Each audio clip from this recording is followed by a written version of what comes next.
El siguiente vídeo corresponde a la serie Guía de lectura de Cumbres Borrascosas.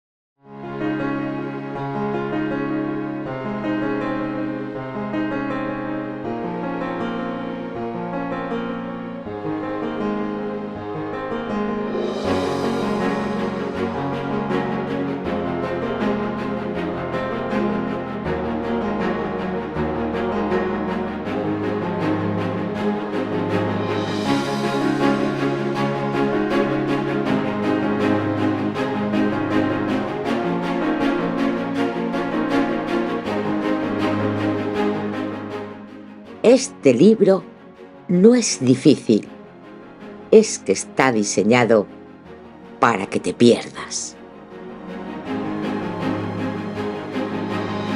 Hay un libro que lleva casi 200 años desconcertando a sus lectores. Un libro que la gente coge con entusiasmo, abre por la primera página, llega al capítulo 2 y lo cierra. No porque sea malo, sino porque algo en él resulta extraño, incómodo, difícil de agarrar, como intentar coger agua con las manos. Ese libro es Cumbres Borrascosas. Y si eso te ha pasado a ti, si lo has intentado y no has podido, o si lo has leído entero, pero con la sensación permanente de que se te escapaba algo importante, este vídeo existe para ti. Porque lo que nadie te ha explicado es que esa sensación de desorientación no es un fallo tuyo como lector. Es un mecanismo. Está puesto ahí, adrede. Emily Brontë lo diseñó así, con una precisión que da vértigo, y en los próximos minutos vamos a desmontar ese mecanismo pieza por pieza. Vamos a empezar muy cerca, en la letra, en la frase, en la palabra concreta. Vamos a ver por qué los primeros capítulos te adormecen, por qué la voz de la sirvienta te parece de fiar cuando no debería, y por qué, cuando por fin hablan los protagonistas, sientes que el suelo desaparece bajo tus pies. Y después nos iremos alejando poco a poco. Veremos la arquitectura entera de la novela. ¿Quién es Heathcliff de verdad? ¿Qué tiene que ver este libro con el Imperio Británico y la esclavitud? ¿Cómo lo recibió el mundo y por qué 200 años después sigue siendo un meteorito imposible de clasificar? Al final de este vídeo no vas a conocer mejor Cumbres Borrascosas. La vas a ver por primera vez.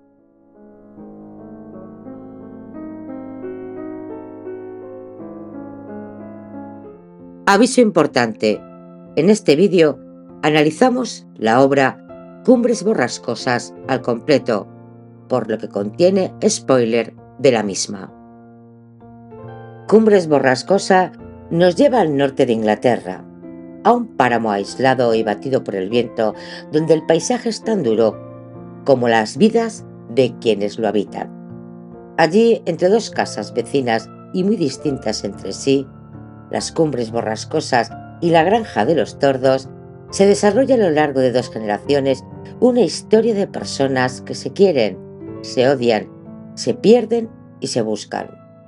En el centro de todo está Heathcliff, un niño de origen desconocido, recogido de las calles de Liverpool, que llega a vivir a las Cumbres como parte de la familia. Su llegada rompe el equilibrio de la casa desde el primer día y pone en marcha todo lo que viene después. La novela son las anotaciones en el diario personal de Lubbock, un forastero que se aloja en la zona y que va recogiendo en él lo que le cuenta el ama de llaves Nelly Dean sobre el pasado de esas dos familias. Y si os dijera que la novela romántica más famosa de la historia es en realidad una de las mayores mentiras de la literatura, casi todo el mundo recuerda Cumbres Borrascosas como esa tormentosa historia de amor en mitad de los páramos ingleses. Nos han vendido que Heathcliff y Catherine son los amantes incomprendidos por excelencia. Pero hoy vamos a dejar de lado los discursos de siempre. Vamos a estudiar esta obra a través de sus letras, de sus páginas y de sus pruebas reales, haciendo un viaje para ver lo que de verdad se esconde detrás de la historia. Analizaremos los datos que aparecen en el texto, las palabras exactas que escogió Emily Brontë, los dialectos del campo que conviven con el idioma de la ciudad, las frases y la forma de hablar de las personas que habitan el páramo. Nos detendremos a escuchar cada voz de este relato para entender qué nos están contando realmente y cómo ven ellos el mundo. Bienvenidos al análisis lingüístico y social de Cumbres Borrascosas. Vamos a descubrir cómo se construyó de verdad esta obra de arte. Para entender Cumbres Borrascosas, lo primero que tenemos que hacer es borrar de nuestra mente la idea de que es una novela rosa o una simple historia de amor. Es un monstruo literario. ¿Por qué? Porque nació en 1847, exactamente en el momento en que dos épocas totalmente opuestas chocaron de frente. El romanticismo tardío era pura dinamita. Defendía que las emociones, las pasiones salvajes, el caos y la libertad del individuo estaban por encima de cualquier ley humana. Si tenías que quemar el mundo por amor o por odio, lo quemabas. El lenguaje romántico es exagerado, visceral y no le teme a lo extremo. 2. La era victoriana, el realismo. Estaba despegando justo en ese momento y era todo lo contrario. Exigía orden, progreso, buena educación, moral cristiana y que la literatura reflejara la sociedad de forma limpia, útil y ordenada. El lenguaje victoriano es correcto, medido y civilizado. ¿Qué hizo Emily Brontë? Pues un truco de magia. Usó la estructura y el envoltorio de una novela victoriana, con sus narradores educados, sus herencias y sus casas burguesas, pero metió dentro una bomba de tiempo con toda la fuerza salvaje y destructiva del romanticismo. El lenguaje de la obra es fascinante, porque se nota la tensión. Las palabras de la civilización se estiran y se rompen para intentar expresar pasiones que en realidad escapan a las leyes de los hombres. Emily Brontë no inventó la oscuridad de la novela desde cero, combinó dos ingredientes que parecían incompatibles. El primero, la novela gótica tradicional. A Emily le encantaban esas historias de terror con castillos abandonados, fantasmas, maldiciones familiares y villanos diabólicos. De ahí saca un vocabulario que hoy reconocerías al instante. Palabras ligadas a la oscuridad, la tumba, la locura y el abismo. A Heathcliff, de hecho, lo llaman demonio o hombre lobo. Pero aquí viene el giro genial. El gótico tradicional a veces era un poco ridículo o artificial. Emily lo mezcló con el segundo ingrediente, la sobriedad decimonónica, es decir, el realismo seco del siglo XIX. En lugar de ambientar su historia en un castillo lejano de Italia, plantó los pies en la tierra. Describe la crueldad, el maltrato psicológico y la violencia doméstica con un estilo directo, frío, casi notarial. No adorna los golpes ni los insultos con poesía. Te los lanza a la cara con palabras cotidianas y cortantes. Ese contraste entre una atmósfera de fantasmas y un lenguaje tan crudamente real es lo que hace que la obra sea tan perturbadora. Pero ¿cómo consiguió una mujer que casi no salía de su casa a escribir algo así? Era por su habla, por su dialecto, que es la forma única y repetible que tiene una persona de hablar y escribir. El de Emily Brontë se forjó en un aislamiento que funcionó como el laboratorio perfecto. Emily pasó su vida en la rectoría de Harvard, un pueblo aislado y azotado por el viento en los páramos de Yorkshire. Estaba totalmente apartada de los círculos literarios modernos de Londres. Esto, que parecería una desventaja, fue su mayor bendición. Su lenguaje no se contaminó con las modas ni los clichés de la época. Su estilo creció libre, rudo y pegado a la tierra, imitando la dureza del paisaje que veía por su ventana. Además, su mente era una esponja. En la biblioteca de su padre devoraba clásicos griegos, novelas oscuras alemanas y la prensa local. Pero los dos pilares que moldearon su lengua fueron la Biblia del rey Jacobo. Al ser hija de un clérigo, respiraba este texto a diario.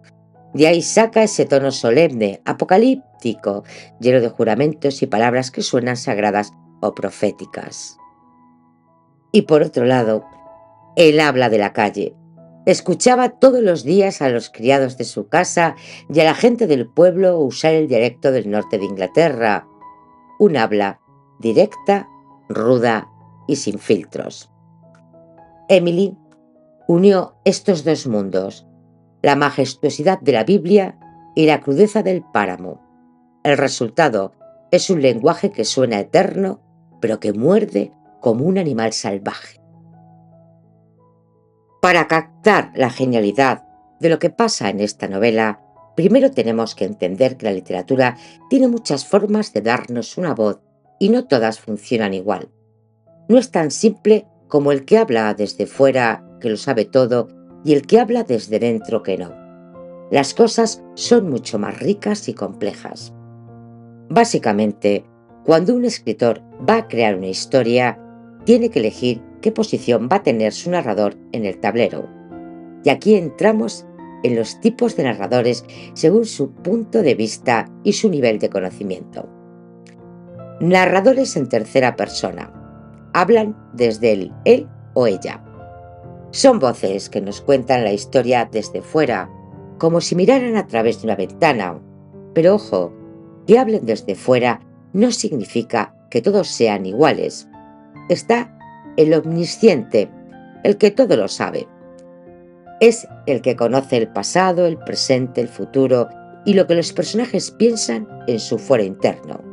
Y luego está el observador u objeto, el ojo de la cámara. Este es muy diferente. También habla en tercera persona, pero no sabe lo que piensan los personajes. Solo te puede contar lo que se ve y lo que se oye desde fuera, como si fuera una cámara de cine colocada en una esquina de la habitación.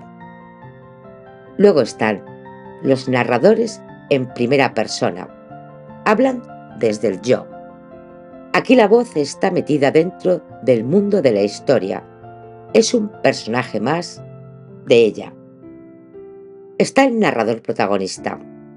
El yo es el centro de todo. Te cuenta su propia vida, sus propias vivencias y sus propios sentimientos. Y luego está el narrador testigo. El yo, que no es el centro de la acción. Es un personaje secundario, alguien que está allí, que observa al verdadero protagonista y te cuenta lo que le pasa a ese otro desde su propio punto de vista. ¿Quién es fiable y quién no lo es? Este es el gran debate. Y aquí es donde la teoría se pone verdaderamente interesante y donde mucha gente se confunde. Tendemos a pensar de forma automática que si un narrador habla en tercera persona desde fuera como un dios, siempre nos va a decir la verdad, y que si habla en primera persona un yo, nos va a mentir o a confundir. Pues no, eso es un error. La fiabilidad de un narrador, es decir, si nos podemos fiar o no de lo que dice, no depende de si habla en primera o tercera persona, depende de su honestidad, de su cordura, de su madurez y de sus intenciones. ¿Puede entonces un narrador omnisciente en tercera persona ser no fiable? Absolutamente sí. Hay novelas donde el narrador en tercera persona te manipula descaradamente, te oculta información a propósito para engañarte o resulta tener un sesgo ideológico moral tan tremendo que deforma la realidad de lo que te está contando. Te habla desde fuera, sí, pero te está pintando el mundo con sus propios colores. ¿Puede, por tanto, un narrador en primera persona ser fiable? Por supuesto que sí. Un narrador testigo o un protagonista en primera persona puede ser completamente honesto, maduro y esforzarse con toda su alma por contarte los hechos tal y como sucedieron, sin añadir de su propia cosecha. Su visión estará limitada porque no puede leer mentes, pero lo que te cuenta es la verdad pura de lo que vio. Pero vamos a adelantar un poco más la estructura de la novela. Imaginen esta narrativa donde el espectador nunca recibe la información de primera mano. Todo comienza con un observador externo, un testigo del presente que llega a un lugar desconocido y empieza a documentar lo que ve en su diario. Ese testigo funciona como nuestra puerta de entrada. La estructura que utilizó Emily Brontë era la llamada cajas chinas, para que desconfiemos de todo el mundo por el hecho de hablar en primera persona. Su genialidad está en que nos presenta un juego de espejos perfectos. Nos da diferentes narradores en primera persona, metidos uno dentro de otro, y nos desafía a nosotros, a los lectores, a descubrir el grado exacto de fiabilidad de cada uno de ellos. No nos lo da masticado. No nos dice, este miente y este dice la verdad. Nos obliga a escuchar cómo habla cada uno, qué vocabulario usa, qué cosas calla y qué cosas exagera, para que seamos nosotros quienes juzguemos si lo que estamos oyendo es la realidad desnuda, una verdad a medias o una distorsión provocada por los celos, el orgullo o la simple incomprensión de una historia que les queda demasiado grande. Ahora que ya tenemos las herramientas teóricas en la mano, vamos a aplicarlas directamente a la novela para ver cómo Emily Brontë activa este mecanismo. Olvidaos por un momento del mito, del drama y de las películas, quitároslo de la cabeza. Vamos a situarnos en el inicio real del libro, en la primera capa de nuestra caja china. ¿Cómo empieza verdaderamente la historia? Pues empieza con un hombre, un papel y una pluma. Toda la novela que tenemos entre las manos no es más que el diario personal de un señor llamado Lothbrok. Todo lo que leemos son sus anotaciones impresas, el registro de su puño y letra de lo que vivió y escuchó durante un periodo muy concreto de su vida en el que estuvo convaleciente, atrapado en la cama en mitad de unas tierras desoladas. ¿Pero quién es este señor y qué pinta en mitad de los páramos de Yorkshire? Vamos a situarnos. Es el año 1801. El señor Lothbrok es el vivo retrato de la civilización de la época. Es un burgués adinerado, un urbanita refinado de Londres, un tipo con un toque bastante snob y pagado de sí mismo.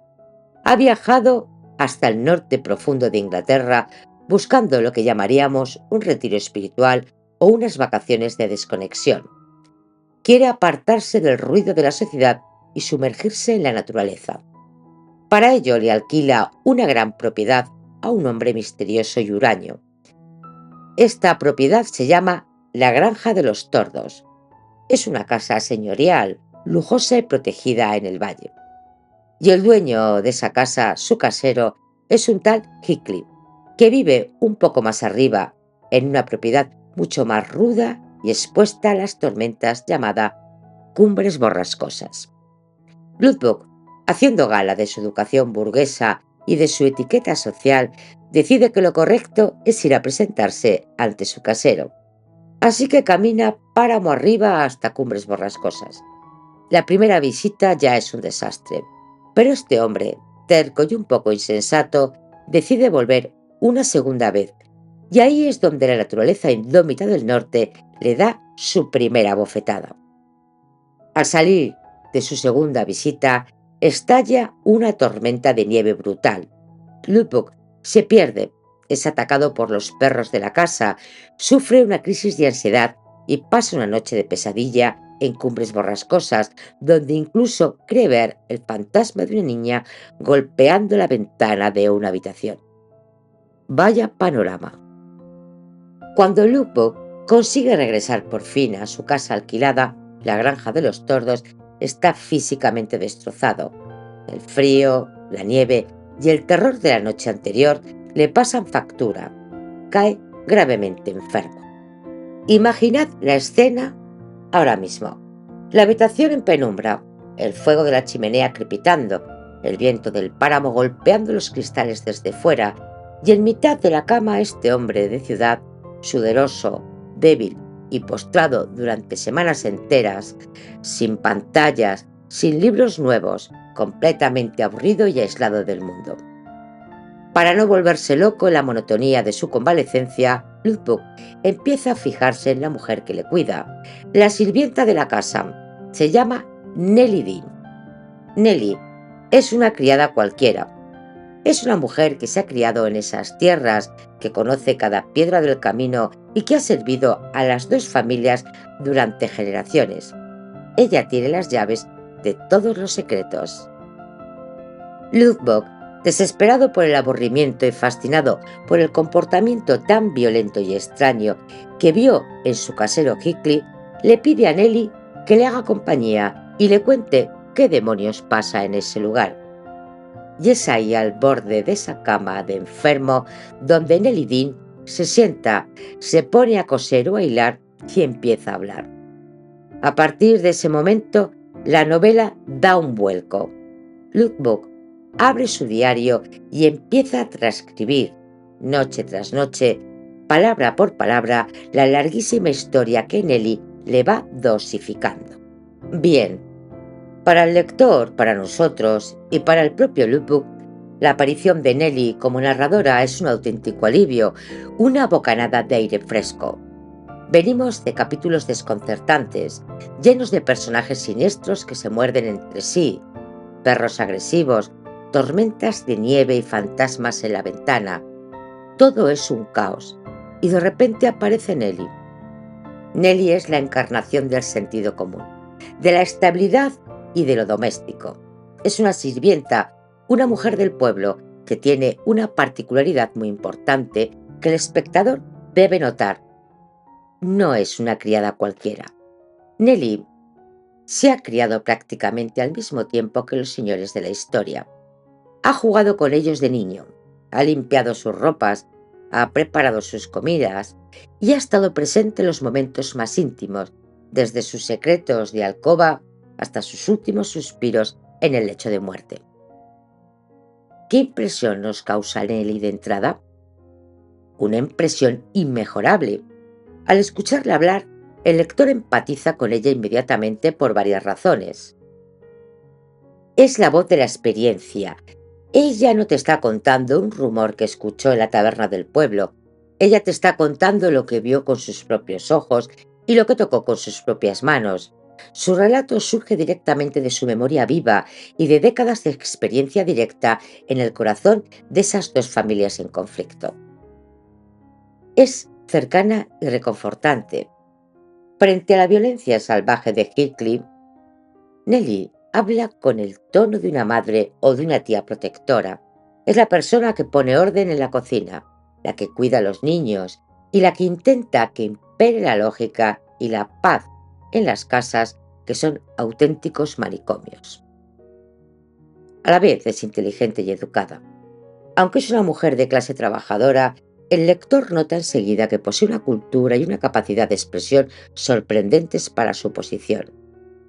Ella misma le confiesa a Luzbok que durante sus años de servicio ha leído prácticamente todos los libros de la gran biblioteca de la casa. Su lenguaje, por tanto, es fluido, claro y muy agradable de escuchar.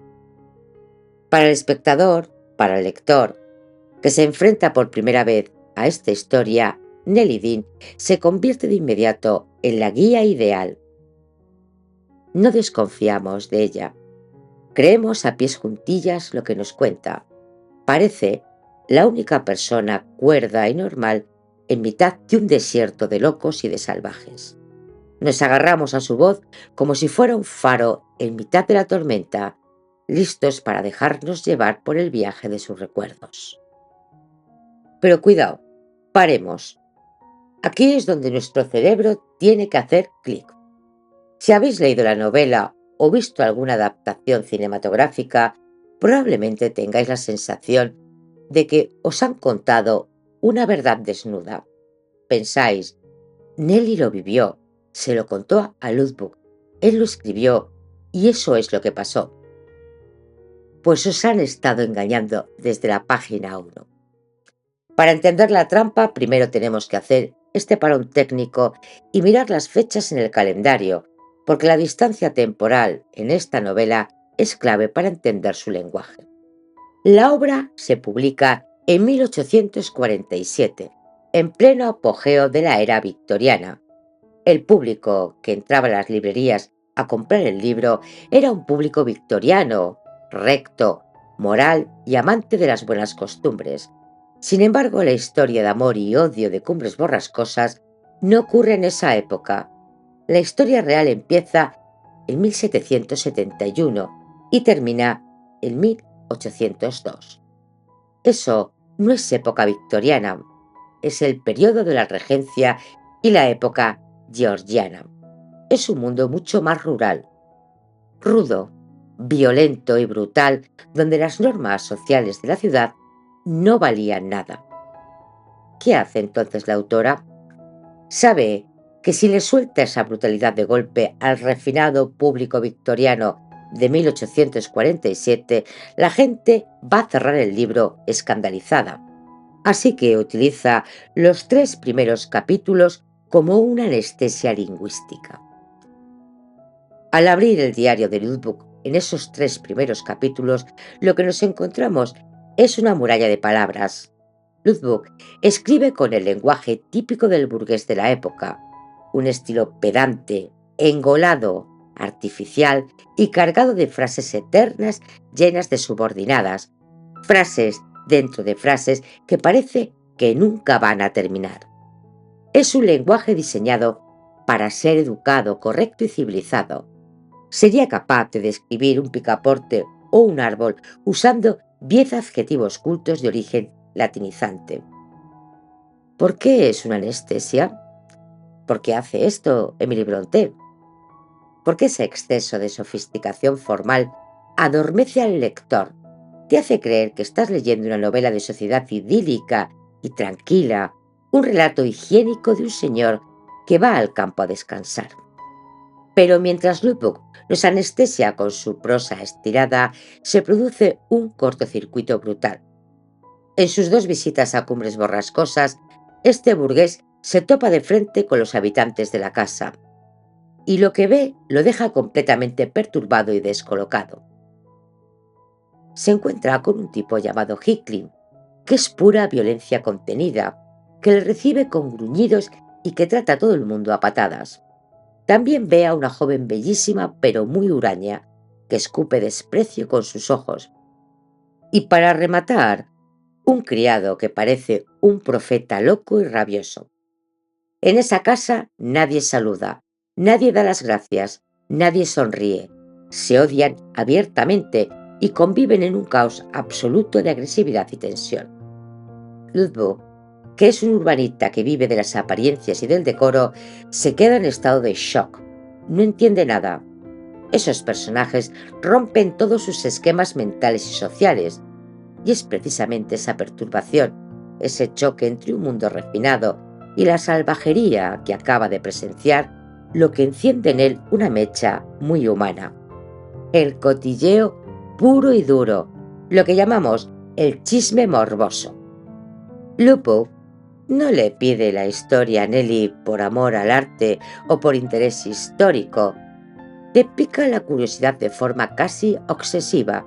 Necesita saciar ese hambre de saber qué demonios ha roto a esa gente, qué secretos se esconden tras esos rostros amargados y violentos. Su pedantería burguesa se rinde ante el morbo del chisme. Así, queridos amigos, es como la autora nos la juega. Usa la voz estirada de Ludwig para atraparnos en una red de normalidad. Nos lanza el anzuelo del misterio de unos personajes perturbadores y cuando ya estamos salivando por saber el chisme, nos deja indefensos en la cama del enfermo. listos para que empiece la verdadera historia.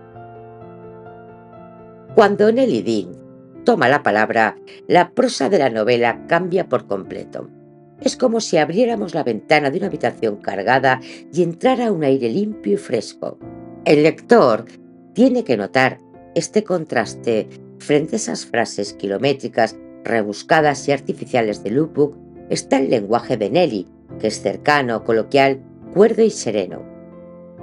Pero, ¿cómo es exactamente esta forma de hablar que nos va a acompañar durante casi todo el libro? Bueno, pues es un lenguaje pegado a la tierra. Nellie usa frases mucho más cortas, directas y naturales. No necesita dar rodeos intelectuales ni usar metáforas extrañas para describir una emoción o un paisaje. Llama a las cosas por su nombre. Si alguien está enfadado, dice que está furioso. Si hay una tormenta, te describe la lluvia cayendo sobre el tejado. Su ritmo tiene una cadencia de la oralidad, de las historias contadas junto a la chimenea.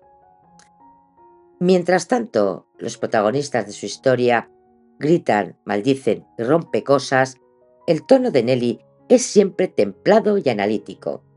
Ella narra los hechos con la distancia de quien ya ha visto pasar la tormenta y lo cuenta desde la calma del presente. Esa serenidad gramatical es lo que reconforta al lector y le hace pensar, menos mal, por fin alguien normal, con quien entenderse. Aunque su hablar es coloquial y popular, nunca cae en la vulgaridad. Como os dije antes, ella ha leído mucho en esa casa. Su lenguaje es limpio, correcto y con un vocabulario rico, pero despojado de toda pedantería aristocrática. Es literalmente una delicia escuchar porque fluye sin esfuerzo su habla. Pero aquí va a venir un detalle psicológico brutal que tú, el lector, tiene que captar para ver la trampa. Hay que analizar la situación comunicativa en esta habitación. ¿A quién le está hablando Nellie? Pues le está hablando a su nuevo jefe, al señor que paga el alquiler de la casa. Nellie es una sirvienta astuta, sabe perfectamente cómo entretener a un señor de ciudad. Su presencia es cálida, cándida, respetuosa, jamás le contradice, le trata con deferencia y le dosifica la historia como si fuera una serie de televisión, cortando los capítulos en el momento de máximo suspense para que él le pida más al día siguiente. Su actitud humilde y protectora desarma cualquier sospecha. ¿Y cómo está Lookbook? Pues imaginadlo, está soberanamente aburrido. Lleva semanas postrado en esa cama, sin hacer nada, sin visitas, en mitad de la nada más desolada. Además, como ya sabemos, es un cotilla redomado que se muere por saber el chisme de por qué su casero Hicklin es un monstruo. En esta situación de aislamiento y debilidad física, la atención de Lookbook hacia Nellie es total y absoluta. Se cuelga de sus palabras como un niño sediento en un cuento antes de dormir. Y aquí está esa genialidad del truco. Como está tan entretenido como la presencia de Nellie le resulta tan reconfortante y como la historia sacia su morbo de urbanita, Lookbook no va a cuestionar nada, no la corrige, no le hace preguntas difíciles, no busca contradicciones, se lo cree todo tal cual ella se lo sirve en bandeja. Pero preparaos, ya tenemos a dos narradores, uno convaleciente y la otra te cuenta unas historias. Él es el jefe y ella es la criada. Bien, de momento parece que todo va perfecto, que todo lo que estamos leyendo forma parte de una relación cordial, normal, nada nos hace sospechar algo oculto. Pero aquí viene la historia. El truco de magia se desmonta. Hemos visto que Lookbook escribe de maravilla y que Nellie Dean suena como la sensatez personificada, pero la realidad filológica y literaria de esta obra es demoledora. Ni Lookbook ni Nellie Dean son narradores fiables. Los dos nos están deformando la realidad, cada uno a su manera y desde su propio rol. Emily Brontë introdujo este mecanismo con una función muy clara. obligar al lector a estar en alerta máxima. El libro es un examen psicológico para quien lo lee. Habrá lectores observadores que, prestando atención a los detalles del lenguaje y a los huecos de la historia, se darán cuenta de que les están ocultando cosas y descubrirán la verdadera y compleja dimensión de la obra. Sin embargo, muchos otros lectores no lo descubrirían jamás. Se tragarán el relato de forma literal, desarrollando una visión simplista, reducida y superficial del libro. De ahí surgen esas impresiones típicas de vaya horror de historia, todos estaban locos. Esto no es una relación de amor normal, es una relación tóxica. Pero la verdad es que están leyendo una crónica de terror psicológico, observación y venganza familiar. Y ahora vamos a decir por qué no son de fiar. Y para ello vamos a desarmar sus roles y características uno por uno. Empezamos con el señor Ludwig. El señor Ludwig es el marco exterior de la mentira. Pensad en sus características. Es un hombre que apenas conoce a los personajes, que no estuvo presente en el 99% de las cosas que cuenta y que es un pésimo juez de carácter. Ludwig juzga el mundo según sus propios ojos de burgués de ciudad. Cuando ve al huraño Hickly por primera vez, escribe en su diario que es un caballero magnífico y un hombre solitario como él. Vaya ojo tiene. Confunde la crueldad patológica con timidez aristocrática. No olvidéis algo muy importante, que lo que leemos son sus anotaciones. Él mismo reconoce que nos va a contar la historia de Nelly en las propias palabras de ella, solo que un poco condensadas. Es decir, Ludwig quita lo que le aburre, añade lo que le parece más poético y maquilla el habla popular de la criada para que suene bien en su diario de caballero culto. Nos llega una verdad doblemente masticada. Ahora bien, si lo de Ludwig es ignorancia, lo de Nelly Dean es mucho más peligroso y sutil. Nelly es el motor interno de la historia. Está metida en el fango hasta las rodillas. Ha sido sirvienta, cuidadora, confidente y enemiga de sus protagonistas, y precisamente por eso tiene motivos de sobra para no ser objetiva. Nelly le está contando la historia a su nuevo jefe, el señor que le paga el sueldo. En el pasado de esta casa hubo negligencias graves, maltratos, secretos guardados a destiempo y decisiones de Nelly que arruinaron vidas, como callarse cosas cruciales o dejar cartas sin entregar. Al narrar, Nelly se pinta a sí misma como la única persona cuerda y buena.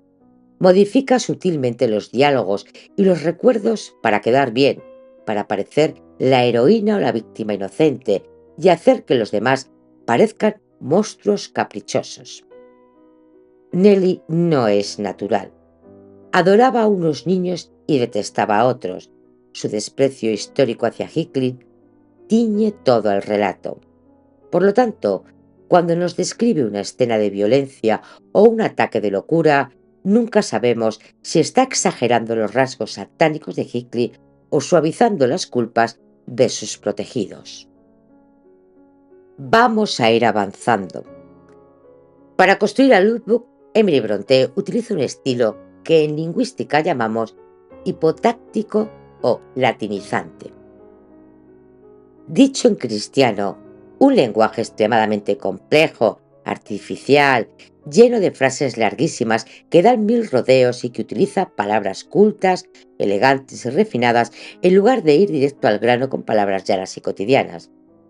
Vamos entonces a analizar sus pruebas lingüísticas con ejemplos reales en el texto.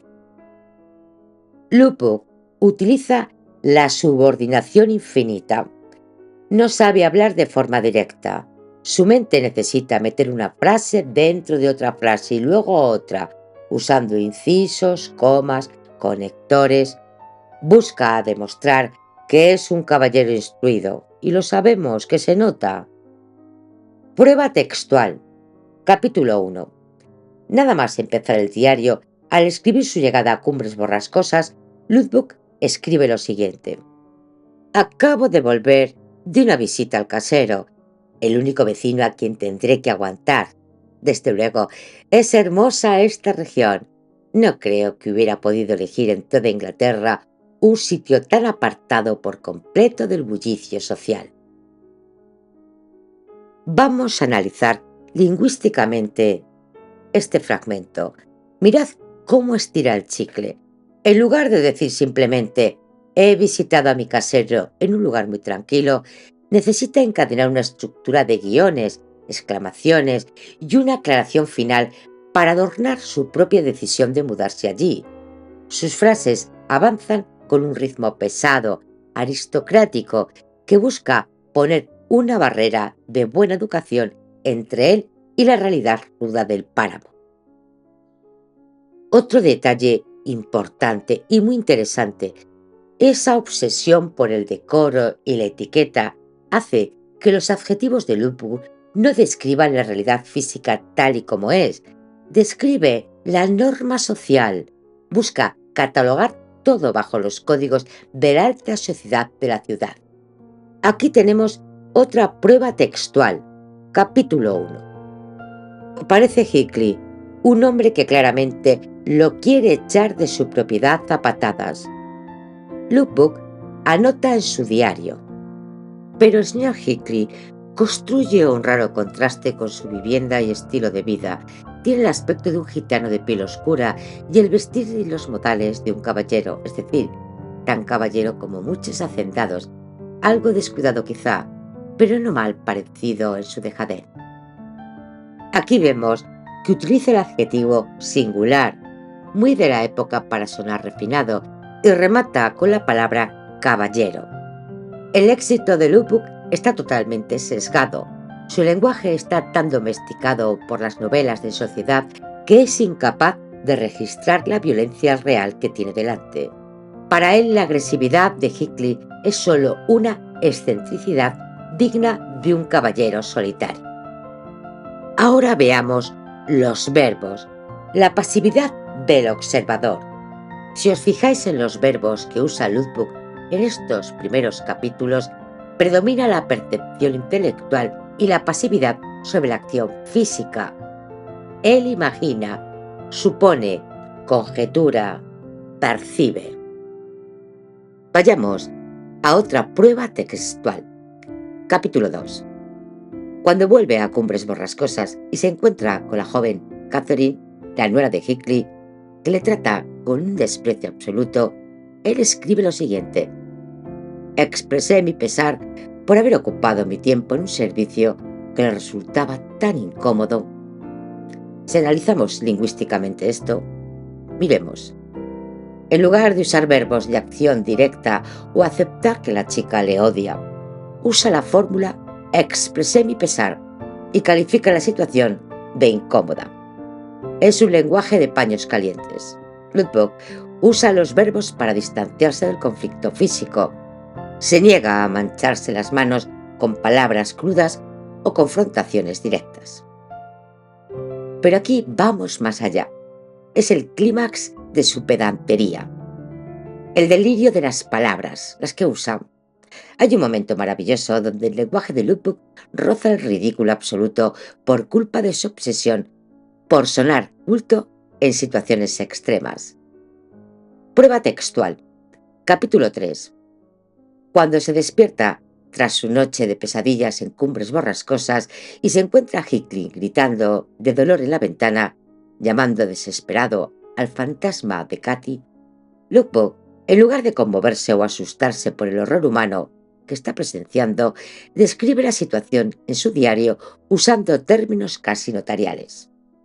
La veracidad de cuya afirmación, en lo que a mí respecta, no tenía inclinación a negar.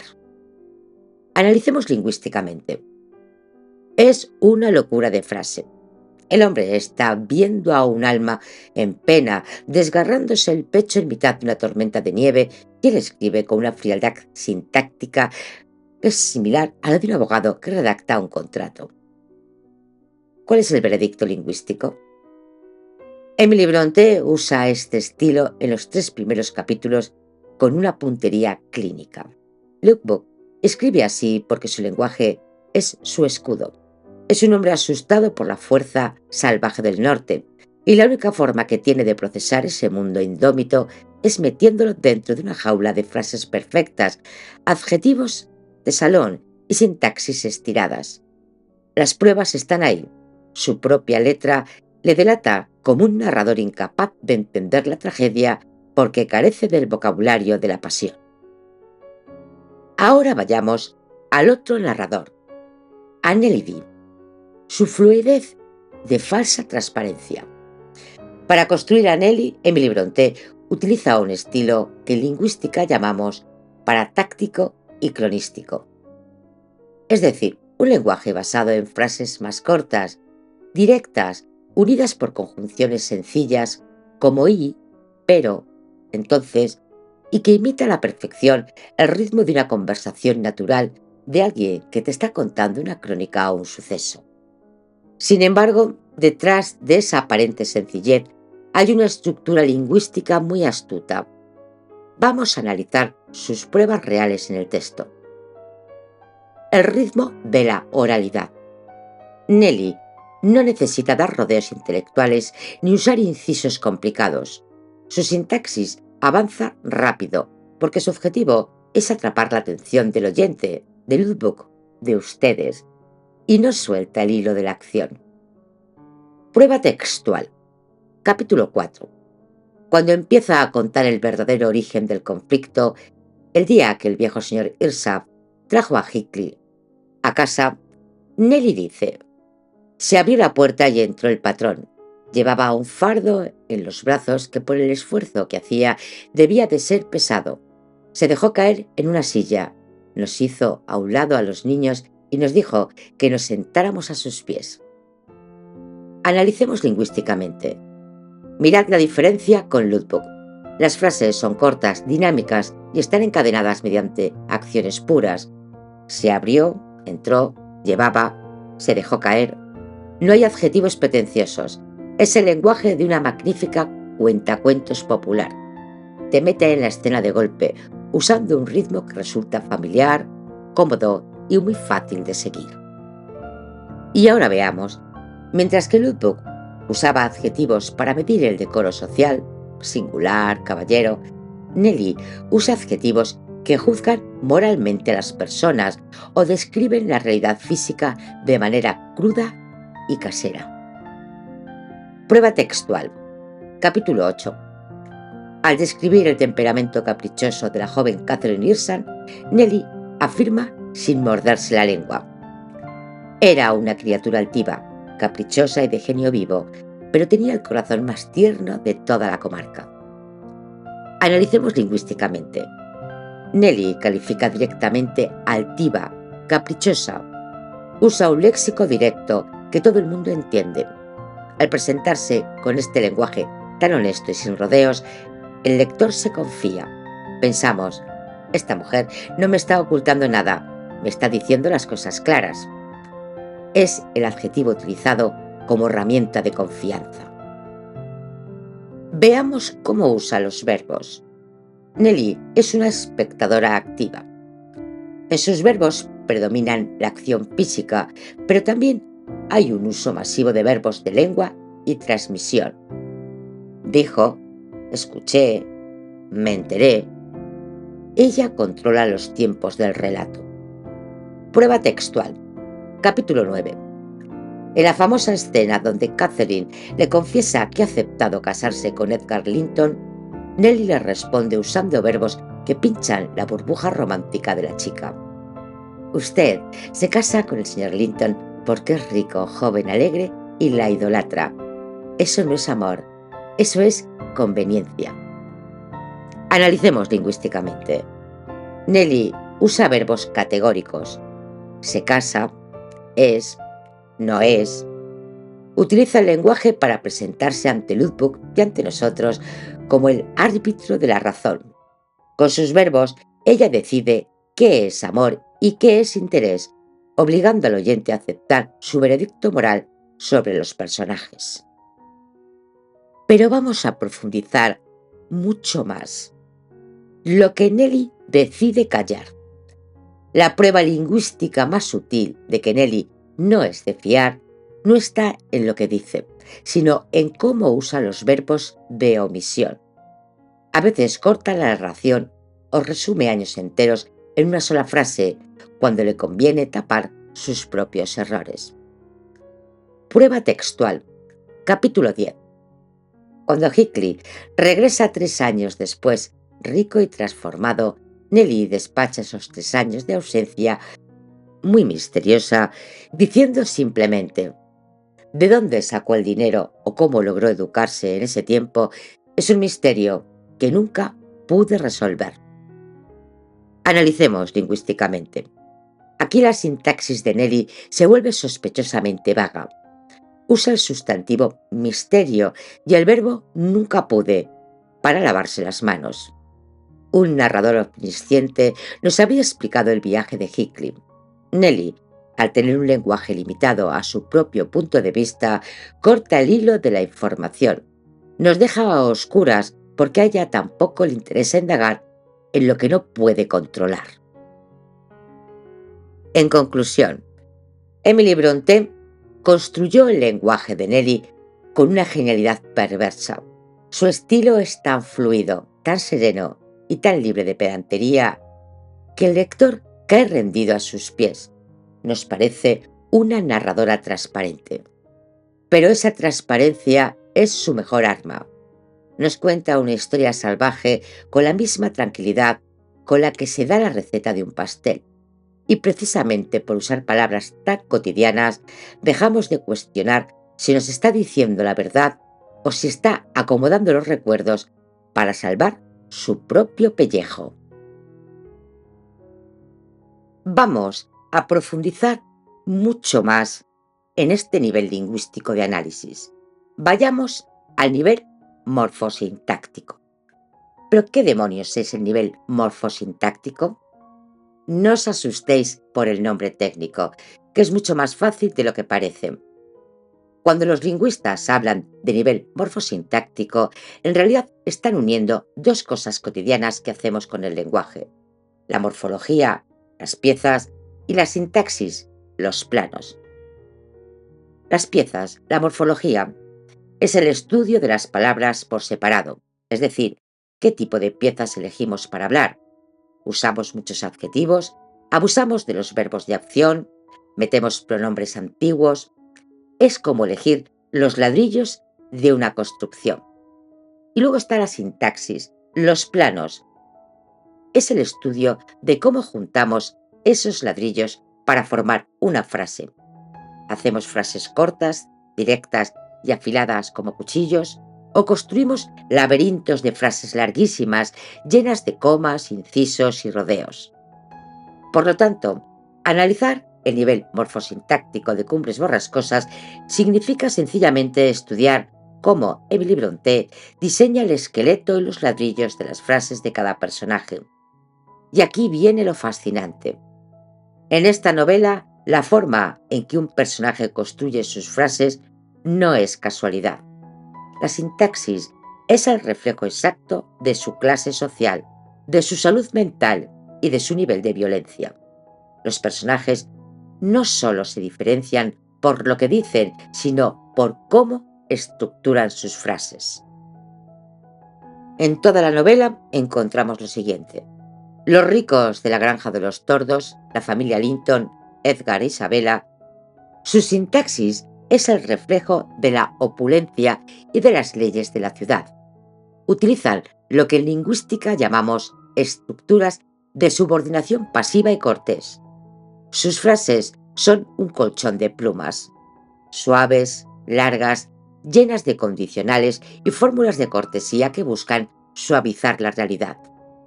Ahora veamos a Hickley. Su esqueleto gramatical es la parataxis pura. Frases cortas, cortantes, independientes y sobre todo imperativas. Hickley no habla para negociar, habla para golpear o mandar. Su sintaxis no tiene adornos porque su mente no tiene filtros sociales. Vayamos a la prueba textual de la sintaxis de los Linton. Capítulo 11. Cuando Edgar Linton intenta echar a Hinckley de su casa de manera civilizada, le dice: «He estado dispuesto a tolerar su presencia en mi casa mientras sus bajezas se limitaban a usted mismo, pero no permitiré que degrade a los que me rodean». Analicemos lingüísticamente. Mirad cómo Edgar necesita justificarse gramaticalmente antes de actuar. Usa un tiempo compuesto, he estado dispuesto a tolerar, y subordina la frase con un mientras.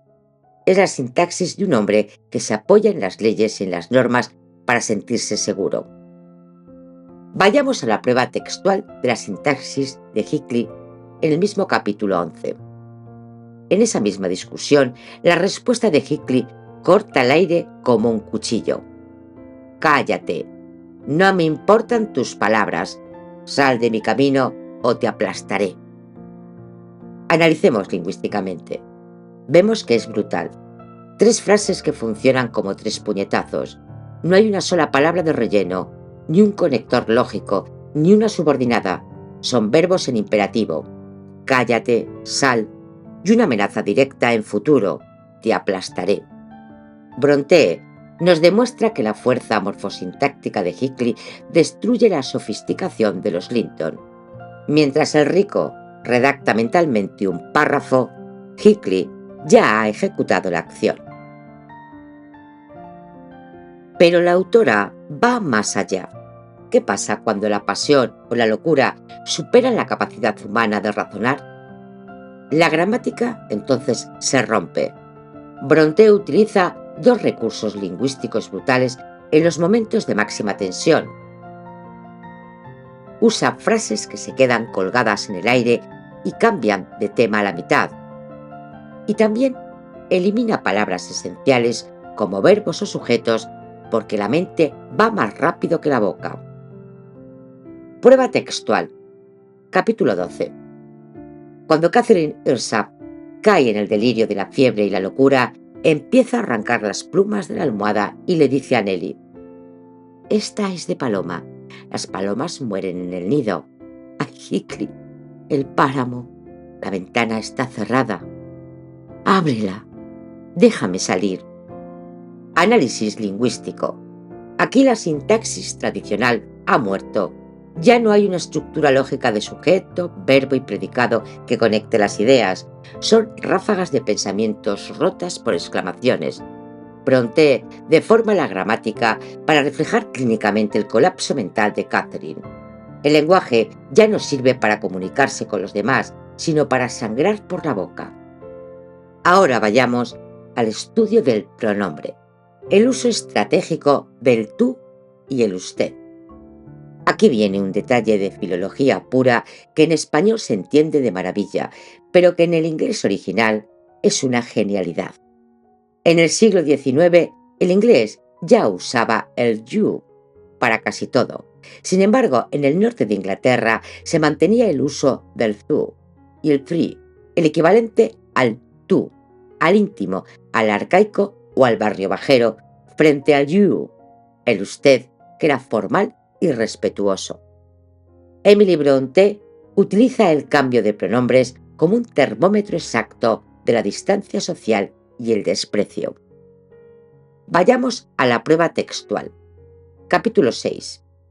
Cuando Hinckley y Catherine son niños y regresan de espiar a los Linton, el hermano de Catherine, Hindley, que odia a Hinckley, le grita para marcar su estatus de criado: «¡Fuera de aquí! Tú no perteneces a esta mesa. Vete con los perros». Vamos a analizarlo lingüísticamente. Al usar ese tú, el arcaico thou, Hindley no está siendo cariñoso, está despojando a Hinckley de su dignidad de caballero. Lo rebaja gramaticalmente al nivel de un animal. Lo fascinante es que cuando Hinckley crece y se hace rico, obliga a los demás a usar el usted con él, utilizando la gramática como una herramienta de venganza social. Vamos a ir avanzando en este análisis lingüístico. Ahora nos toca el nivel léxico semántico. ¿Qué significa? De nuevo, que no cunda el pánico con nombres técnicos. Este nivel es probablemente el más visual y divertido de todos. Se divide en dos partes que van de la mano: el léxico, el vocabulario, y el semántico, el significado y los tropos.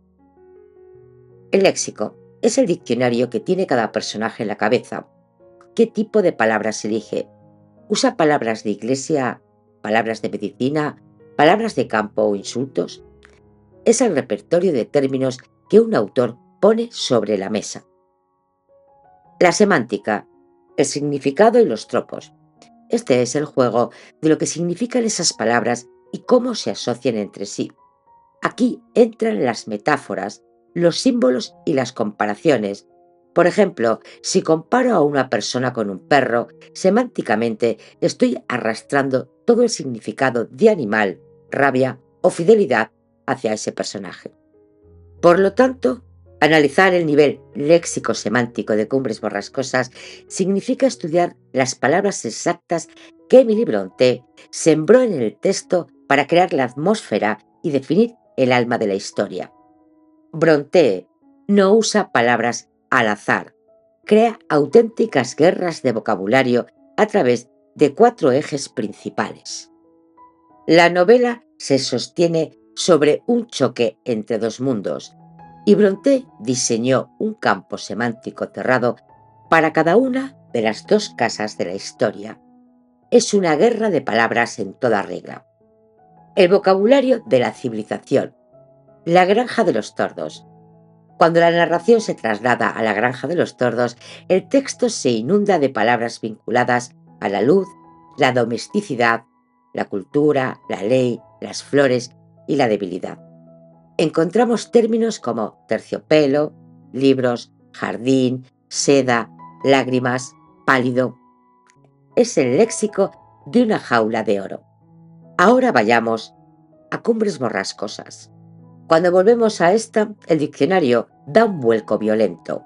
El texto se llena de palabras de campo semántico de la tormenta, la piedra, la dureza y la arqueología puritana más oscura. Encontramos palabras como páramo, roca, brezo, granizo, maldición, infierno, pecado. Emily Brontë consigue que el lector sienta el cambio de escenario antes de que se lo describan, simplemente cambiando el tipo de palabras que salpican en la página. Los personajes de la granja no tienen en su vocabulario las palabras rudas de Cumbres Borrascosas. Ahora veamos una de las genialidades semánticas más brutales de la autora, y esta es cómo evoluciona el vocabulario de Hinckley a lo largo de su vida. Su léxico es el reflejo de su trauma. En la infancia no hay palabras. Cuando el viejo Yrsa lo encuentra tirado en las calles de Liverpool y lo lleva a casa de niño, Nelly Dean nos cuenta que Hinckley no hablaba inglés, solo emitía un gorgoteo incomprensible. De niño su léxico es casi animal: gruñidos, silencios, onomatopeyas. Cuando empieza a hablar, su vocabulario es limitadísimo, restringido a las órdenes de campo. Llegamos a la madurez. Cuando se marcha durante 3 años y regresa rico, su lenguaje ha sufrido una mutación aterradora. Ha aprendido el vocabulario de los abogados, de las herencias, de la propiedad. Ahora usa palabras como contrato, derechos, adquisición, ley. Hay un giro siniestro. Lo magistral es que Hinckley no usa este nuevo vocabulario oculto para ser civilizado, sino como un arma de tortura.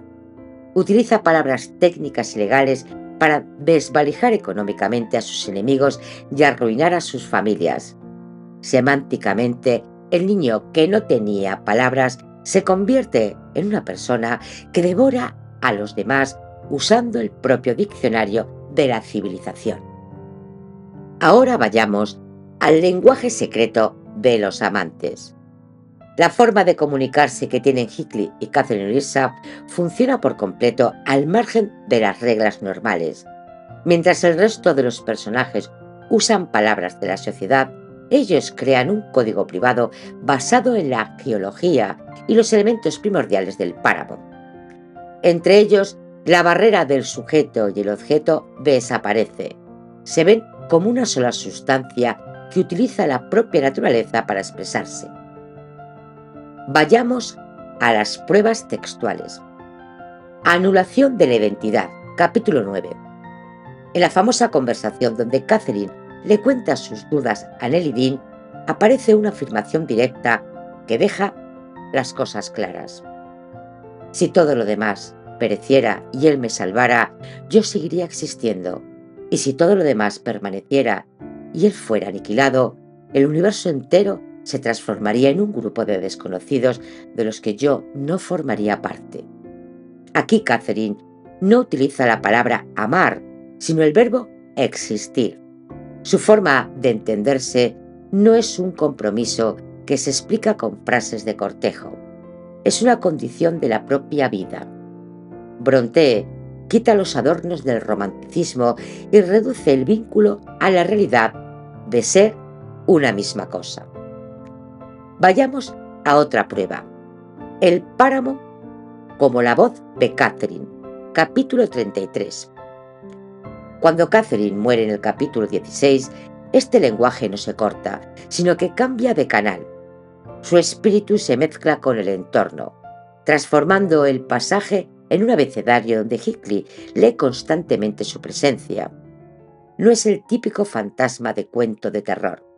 Es una naturaleza que emite señales físicas que actúan como palabras. Aquí lo vemos. En cada rincón, en cada piedra del camino, en cada nube que pasa por el cielo nocturno, veo su rostro reflejado. El brezo entero está impregnado de su presencia. El menor crujido de las hojas de un espino, el sonido de la lluvia golpeando el suelo o la silueta de los árboles bajo la niebla, todo me devuelve su imagen de forma constante. Vayamos a otra prueba textual. Capítulo 34. En los últimos días de Hinckley, la comunicación se vuelve tan física que deja de comer, de dormir y de hablar con los vivos. Su mirada se queda fija en puntos vacíos de la habitación donde solo él ve las señales de Catherine. Nelly Dean describe esa conversación invisible. Se quedaba inmóvil, con los ojos clavados en un punto de la pared. Movía los labios en silencio, como si respondiera a una voz que yo no podía oír, y estiraba los brazos hacia el vacío. Al aprender a leer las señales del páramo y fundirse con la presencia de la tierra, Hinckley deja de hablar el idioma de los hombres. Su muerte es su entrada definitiva en el código del brezo, donde las palabras de los vivos ya no hacen ninguna falta. Vamos a los tropos, que es aquel recurso que se repite constantemente. Veamos aquí los tropos góticos. Brontë impregna el texto con dos metáforas y comparaciones obsesivas que tiñen todo el relato. Convertir a la gente en animales, la llamada zoomorfización. Aquí nos encontramos que casi nadie es descrito con rasgos humanos bondadosos. Emily Brontë abusa de un léxico zoológico, salvaje. A los personajes se les llama constantemente perros, lobos, víboras, tigres, gatos. Cuando Hinckley se enfurece, el texto dice que le rechinan los colmillos o que ruge.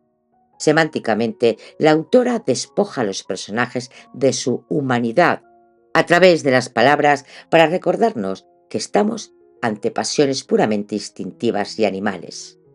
Luego también tenemos la semántica de la enfermedad y la tumba. El amor entre los protagonistas no se asocia a la salud o a la vida, sino a la patología. Su vocabulario amoroso está infectado de términos como fiebre, delirio, agonía, tumba, cadáver, pudrición. Cuando se abrazan, no se habla de ternura, se habla de reventar las costillas o desgarrar carne. El significado del amor se desplaza semánticamente hacia el campo de la destrucción física y la muerte.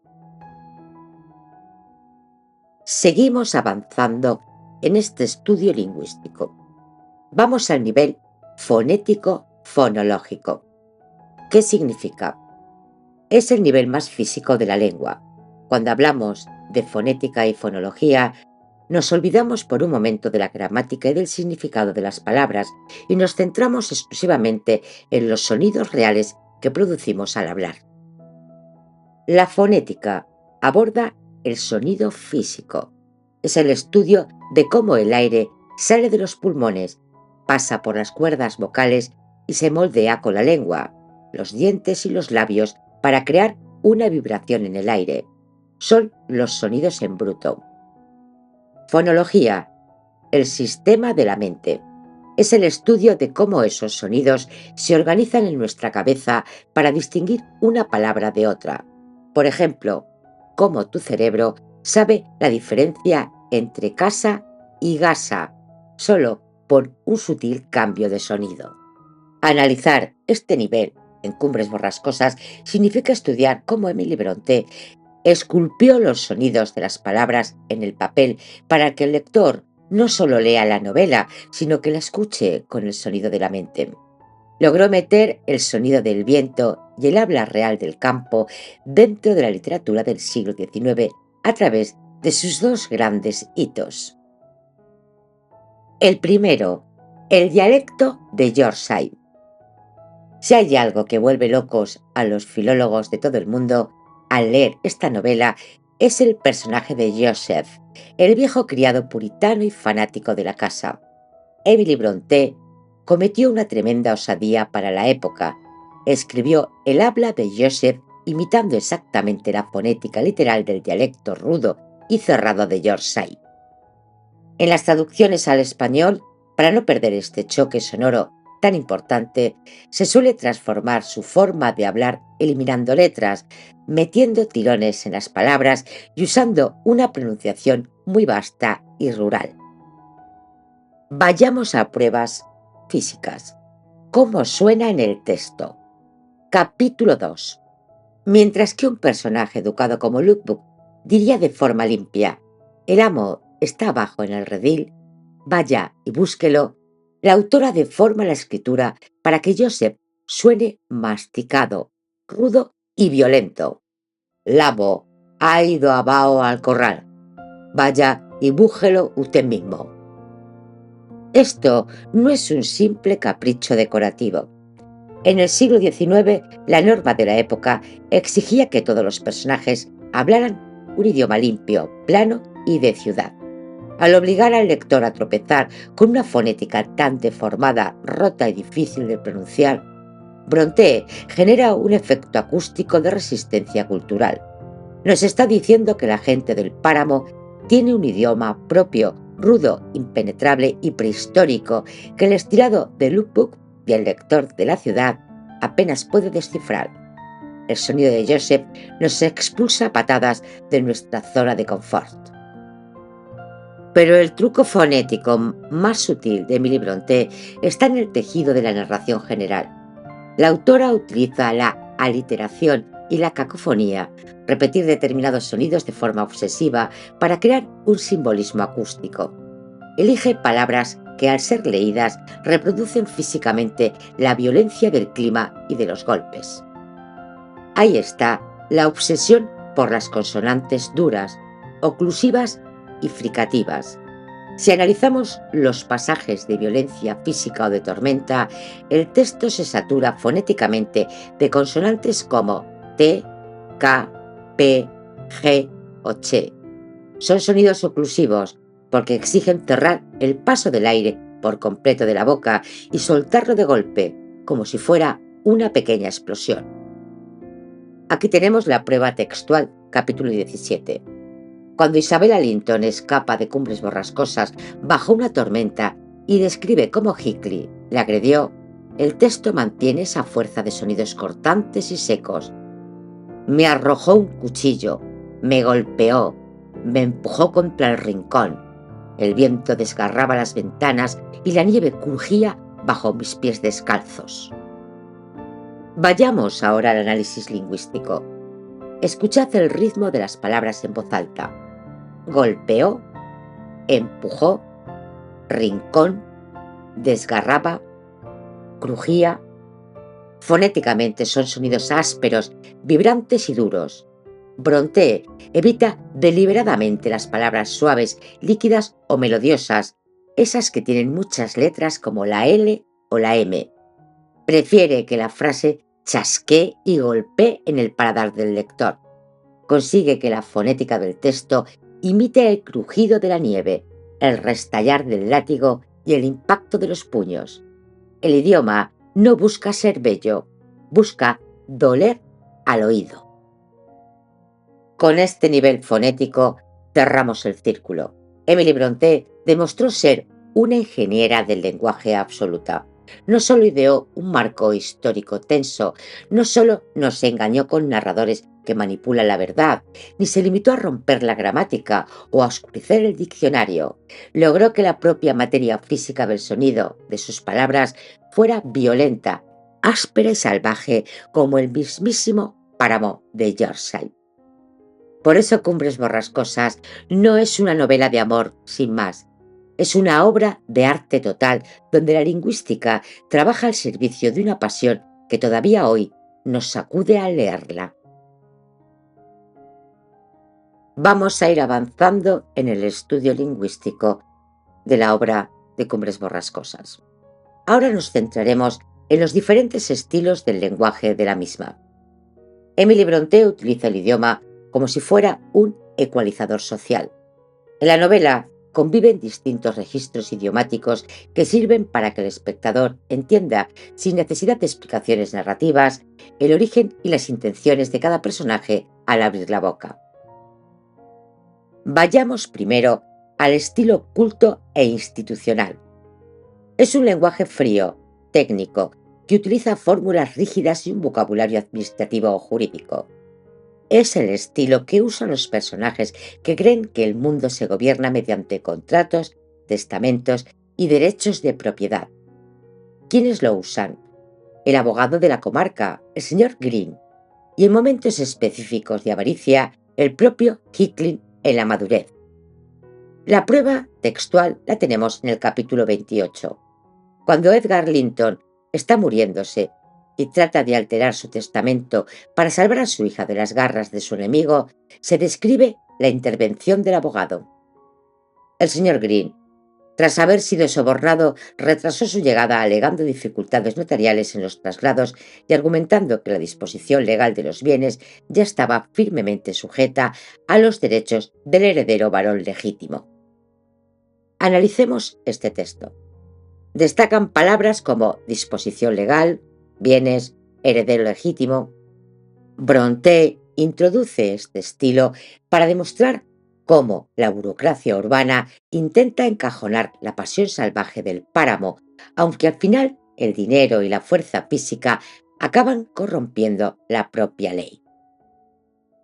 Vayamos ahora al estilo coloquial educado. Es un lenguaje intermedio, nace de un esfuerzo consciente por superarse. No es el habla estirada de la gran ciudad, pero tampoco es el dialecto rústico del campo. Es claro, correcto, equilibrado y simboliza la civilización ganada a pulso. ¿Quiénes lo usan? La joven Katy Linton y de manera muy tierna al final de la historia, el joven Harrington Irshaf. La prueba la tenemos en el capítulo 31. Aquí es cuando la joven Katy se burla de los torpes intentos de Harrington por aprender a leer y él empieza a vocalizar correctamente sus primeras frases. Sé leer esa línea si me das tiempo y sé perfectamente lo que significa. No soy un animal, aunque tú insistas en tratarme como si fuera una de las bestias del establo. Analicemos esto. Fijaos en la estructura ordenada por causas. Si me das tiempo, aunque tú insistas. Este lenguaje es fundamental en la obra porque representa el puente. El personaje rústico abandona el dialecto salvaje para abrazar las palabras de la educación y el respeto. Ahora vayamos al estilo vulgar gótico. Es un registro descarnado, rudo y hostil que no busca el diálogo, sino la humillación o el desprecio inmediato. Utiliza un vocabulario áspero y términos cortantes que destruyen cualquier atisbo de afecto familiar. ¿Quiénes lo usan? Gille Irsa, el hermano de Catherine, durante su época de alcoholismo y tiranía en la casa. Prueba textual. Capítulo 9. Hindley entra borracho a la cocina, coge a su propio hijo pequeño en brazos de forma violenta y le grita a Nelly: «Cállate la boca, maldita vieja cotilla. Si vuelves a meter las narices en mis asuntos, te juro que colgaré a tu precioso perro del gancho de la carne para que aprendas a obedecer». Analicemos. El léxico es directo e hiriente. Maldita vieja, gancho de la carne. No hay metáforas poéticas aquí. Es el lenguaje de la violencia rural en su estado más sucio y cotidiano. Brontë no maquilla la brutalidad, la plasma con palabras que huelen a taberna y abandono. Y ahora vayamos al lenguaje secreto entre Hinckley y Catherine. Entramos en el terreno de la investigación lingüística más profunda. Críticos fundamentales de la literatura decimonónica han analizado que la comunicación entre estos dos personajes no sigue las leyes de la lingüística humana, sino que funciona como un mito lingüístico. Su forma de hablarse dinamita el lenguaje tradicional del cortejo victoriano. En las novelas amorosas normales de 1847, los enamorados usan palabras relacionadas con la luz, la dulzura, la devoción o la entrega espiritual. Sin embargo, si analizamos los diálogos a solas entre Catherine y Heathcliff, descubrimos un campo semántico perturbador, el de la antropofagia, comerse unos a otros, y la asimilación física. Aquí la tenemos en una prueba. Capítulo 15. En su último y violento encuentro, antes de que ella muriera, Catherine le grita a Heathcliff mientras él la abraza con una fuerza que casi la asfixia: «Ojalá pudiera retenerte hasta que ambos estuviéramos muertos. No me importa lo que sufras, no me importan tus dolores. Aspiro a consumir tu propia respiración para que te quedes dentro de mí». Si analizamos más, la palabra clave aquí es consumir. Su amor se expresa a través de verbos de absorción física y destrucción. En su idiolecto privado, amar no es contemplar al otro, es devorarlo e incorporarlo al propio cuerpo. Lingüísticamente, Brontë sustituye el vocabulario místico del alma por el vocabulario biológico de la carne y la destrucción mutua. Cuando Catherine y Heathcliff intentan utilizar las palabras normales del matrimonio, el dinero o el estatus social, su lenguaje fracasa o se convierte en una farsa. Su idiolecto solo funciona cuando prescinden de las etiquetas de la sociedad. Tenemos aquí una prueba. Capítulo 9. Cuando Catherine intenta justificar ante Nelly por qué se va a casar con Edgar Linton, su lenguaje se vuelve artificial, falso y lleno de dudas. Usa palabras burguesas como posición, dinero, respetabilidad, pero en cuanto Nelly la acorrala, Catherine confiesa que esas palabras le resultan vacías, como si hablara un idioma extranjero. Su verdadero lenguaje no tiene términos para definir contratos matrimoniales. Su amor solo sabe expresarse mediante la ausencia de normas. Ahora vayamos más allá. Ese diálogo post-mortem. La investigación más fascinante sobre su lenguaje demuestra que ellos dos siguen dialogando incluso cuando uno de ellos ya ha muerto. Para Heathcliff, la muerte de Catherine no rompe la comunicación, cambia el canal lingüístico. Prueba. Capítulo 29.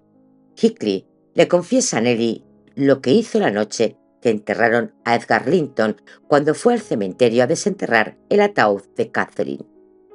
Sentí su aliento caliente en mi nuca.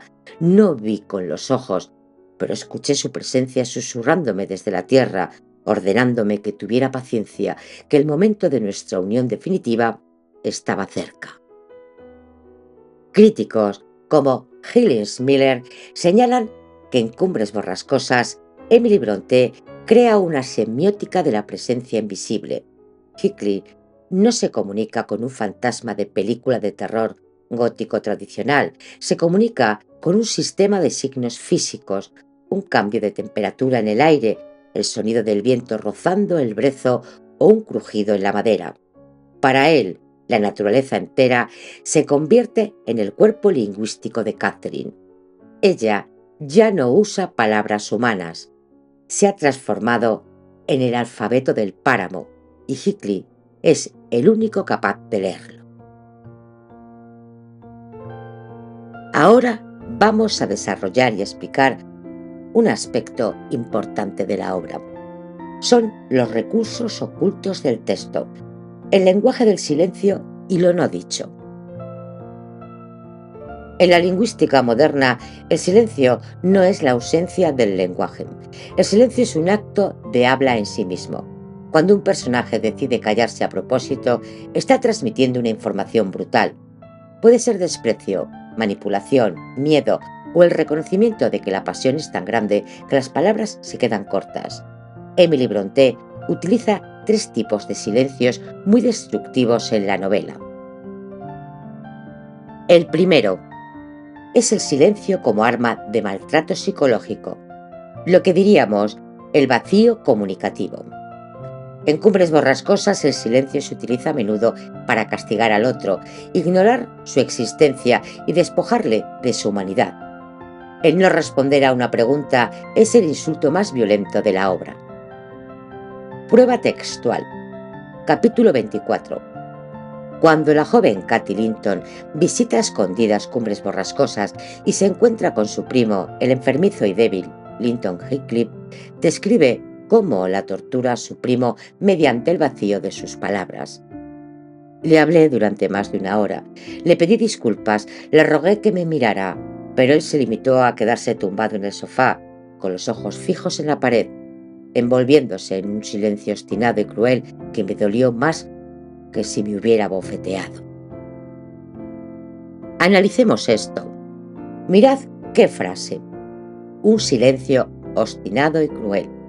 Brontë nos demuestra que el silencio de Linton no es timidez, es manipulación afectiva. Al negarle la palabra a Katy, la desarma por completo. En esta casa, el silencio se hereda de Hickling como una herramienta de tortura psicológica. Si no te hablo, no existes para mí. El segundo, el silencio estratégico, el que oculta información para destruir. A veces los personajes guardan silencio no por orgullo, sino por pura cobardía o cálculo de las consecuencias. Es el silencio de la omisión, y en esta novela es el causante de las peores tragedias. Prueba textual. Capítulo 9. Esta es la escena clave de todo el libro. Hickling está escondido y escucha a Catherine decir que le rebajaría casarse con él. En ese momento Hickling se levanta en silencio y se marcha de la casa para no volver en 3 años. Justo después, Catherine le confiesa a Nellie que lo ama con toda su alma. Nellie sabe que Hickling se ha ido con el corazón roto porque no escuchó la segunda parte, pero decide callarse. Me quedé muda. Vi que Catherine lloraba y buscaba a Hickling por el patio bajo la tormenta, pero no fui capaz de decirle que yo había visto a su amado marcharse en la oscuridad tras escuchar sus crueles palabras. Guardé ese silencio en mi pecho. Análisis. El silencio de Nellie en este capítulo es criminal. Si ella hubiera hablado, se hubiera roto ese silencio para decirle a Catherine: oye, que Hickling te ha escuchado y se ha ido corriendo. La historia de odio de la novela nunca habría sucedido. Brontë utiliza el silencio de los narradores como el verdadero motor del drama. Lo que se calla destruye las vidas.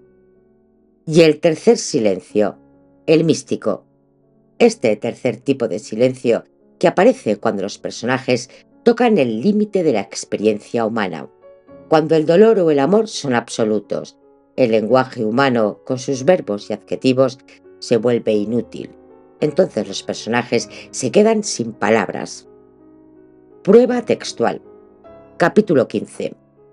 En el último encuentro físico entre Catherine y Hinckley, antes de la muerte de ella, cuando se dan cuenta de que ya no hay marcha atrás, Brontë describe un momento de quietud aterradora. Se abrazaron en un silencio tan profundo que parecía que ninguno de los dos respiraba. Durante varios minutos no se oyó más que el crujido de sus ropas y el azote del viento de los cristales. Ninguno de los dos intentó articular una sola palabra. Se miraban como si las palabras fuesen un insulto para su desesperación.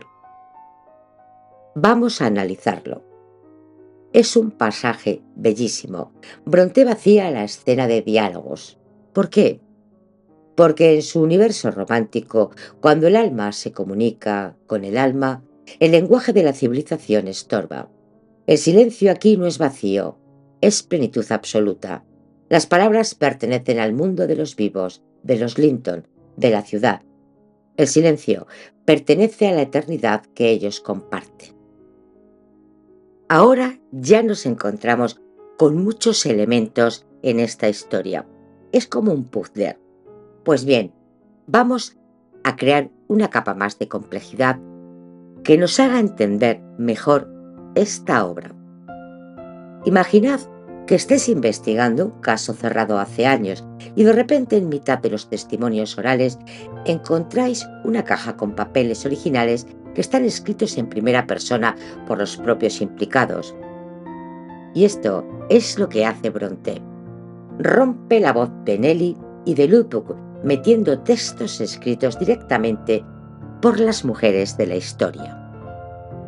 Vamos a encontrar la única voz de Catherine, su diario. Dentro del puzzle de documentos que compone la novela, el diario juvenil de Catherine Earshaw tiene un valor extraordinario.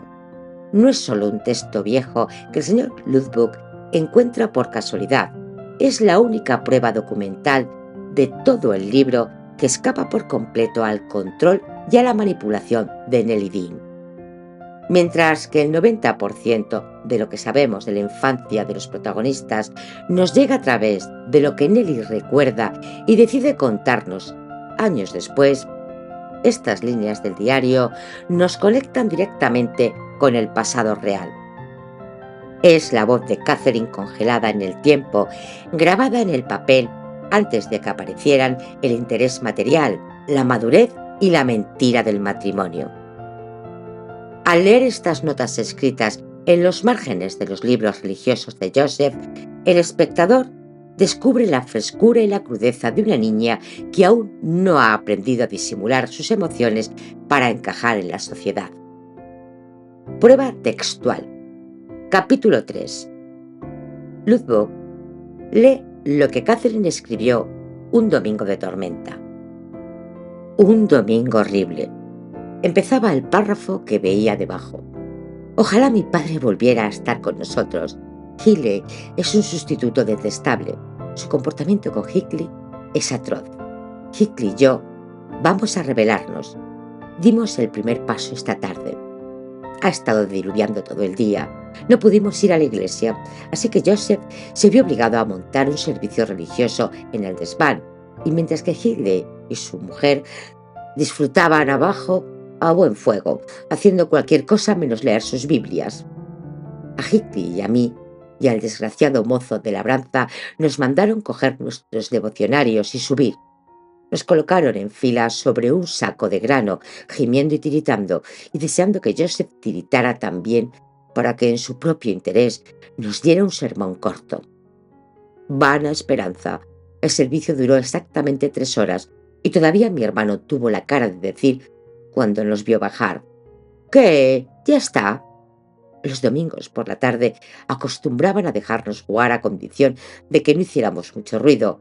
Ahora, una simple risita basta para que nos manden a un rincón. Vamos a analizar los hechos.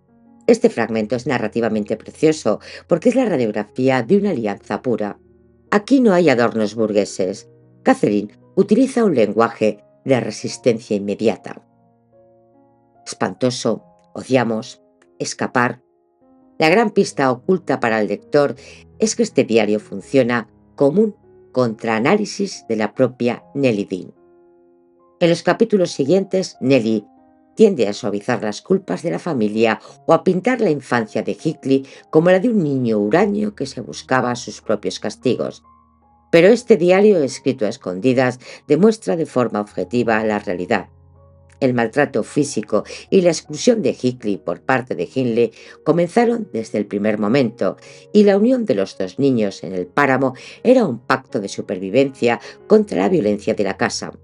Es el único instante de la novela donde escuchamos a una Catherine libre, antes de que su lenguaje se fracturara al intentar convertirse en una dama de sociedad.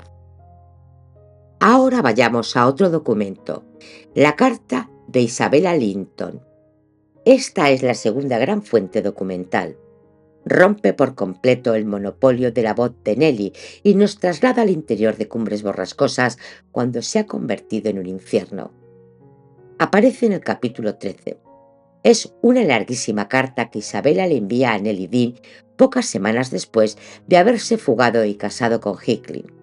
Nellie, en lugar de resumirla con sus palabras, se la entrega al lookbook, al lector, a ustedes, para que la leamos textualmente. ¿Cuál es el estilo lingüístico? El estilo de la aristocracia educada que está sufriendo un brote de pánico es lo que notamos. El lenguaje de Isabella, que antes era refinado, dulce, se desmorona. Sigue usando palabras ocultas, pero su sintaxis se vuelve histérica, llena de preguntas retóricas, oraciones exclamativas y un vocabulario gótico que roza el terror físico. ¿Es el señor Hickey un hombre? Y si es así, está loco. Y si no lo está, es un demonio. No te diré las razones para hacerte estas preguntas, pero te ruego que me expliques, si puedes, con qué ser me he casado. Quiero decir, cuando vengas a verme, porque tienes que venir muy pronto, Helen. No me escribas, pero ven y tráeme algo de parte de Edgar. El lujo de la granja me parece ahora un sueño remoto. Aquí no hay sirvientes, la casa está sumida en una mugre espantosa, nadie me habla si no es para insultarme. Tengo miedo de mirar a mi esposo a los ojos. Ayer noche rompió una silla contra la pared porque solo le serví el té frío. Dime, Nellie, ¿cómo he podido convertirme en la prisionera de este monstruo? Vamos a analizarlo. Esta carta es una obra de arte lingüística. Brontë nos muestra el violento choque de registros, el vocabulario burgués y desvalido de Isabella, remoto, prisionera, estrellándose contra la realidad sucia y física de Cumbres Borrascosas. Mugre, rompió. El uso de preguntas desesperadas.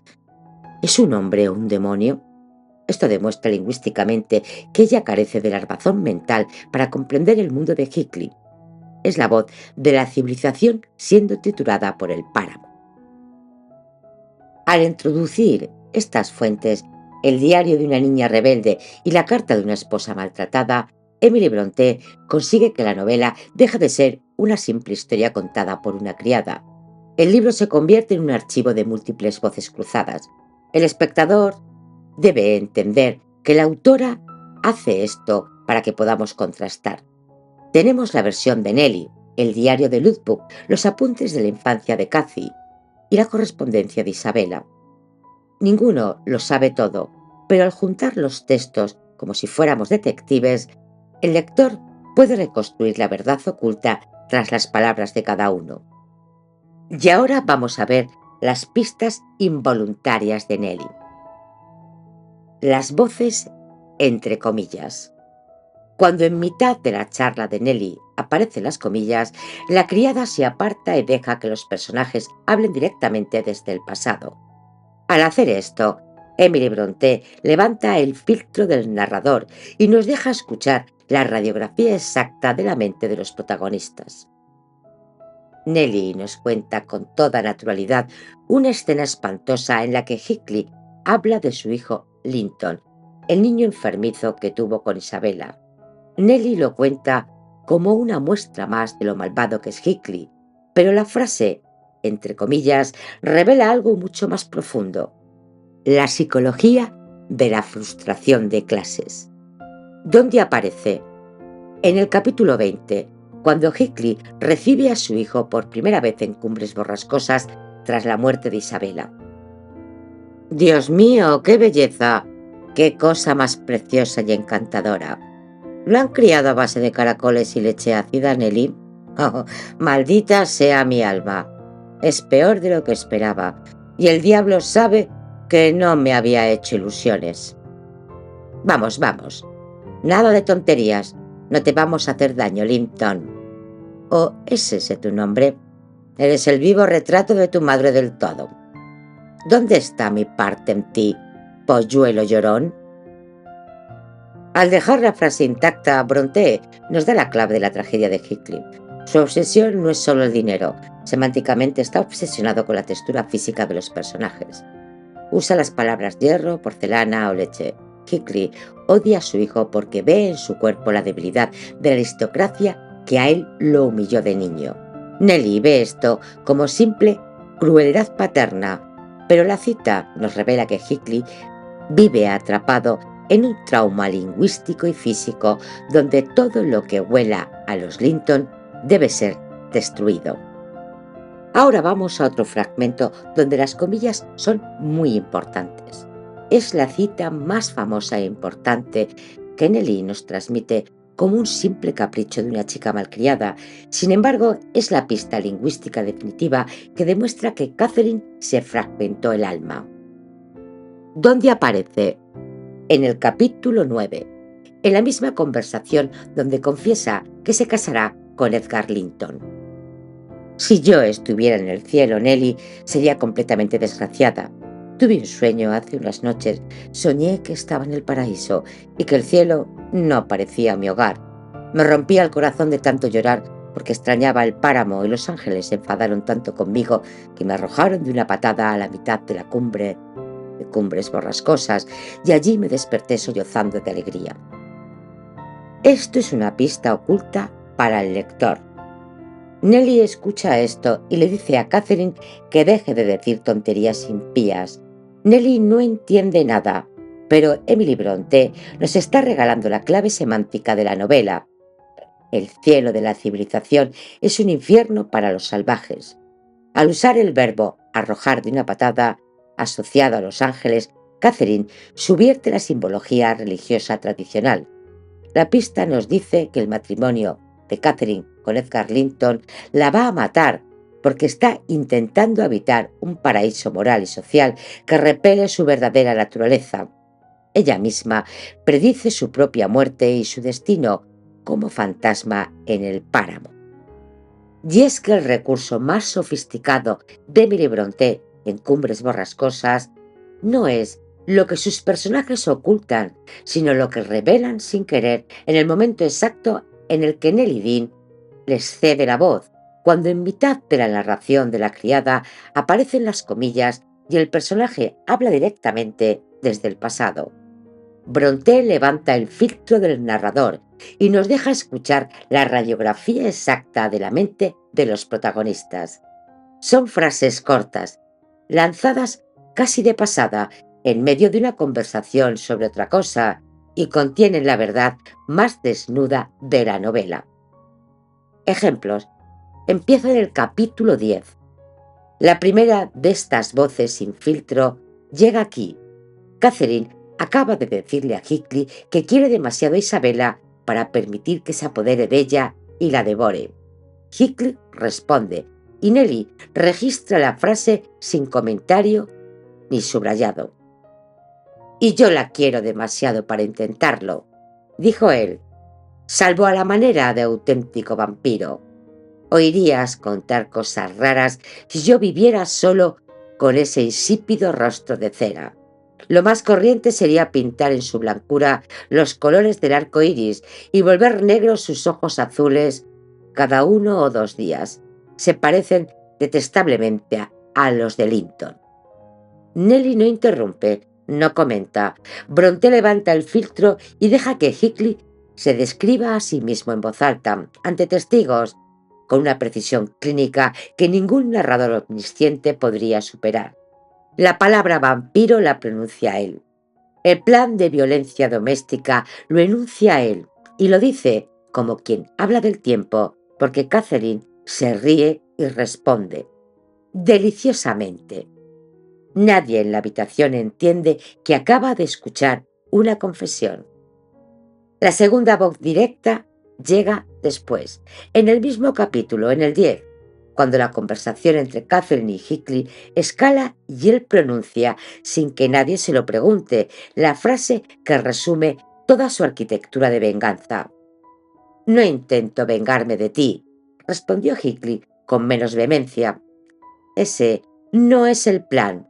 El tirano oprime a sus esclavos, pero ellos no se vuelven contra él, sino que aplastan a los que tienen debajo».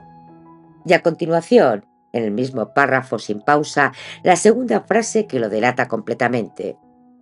«Juro que le sacaré el mayor partido posible, y tú mantente al margen». Nellie está presente, lo escucha todo, pero no interviene porque Catherine le ha ordenado que se calle.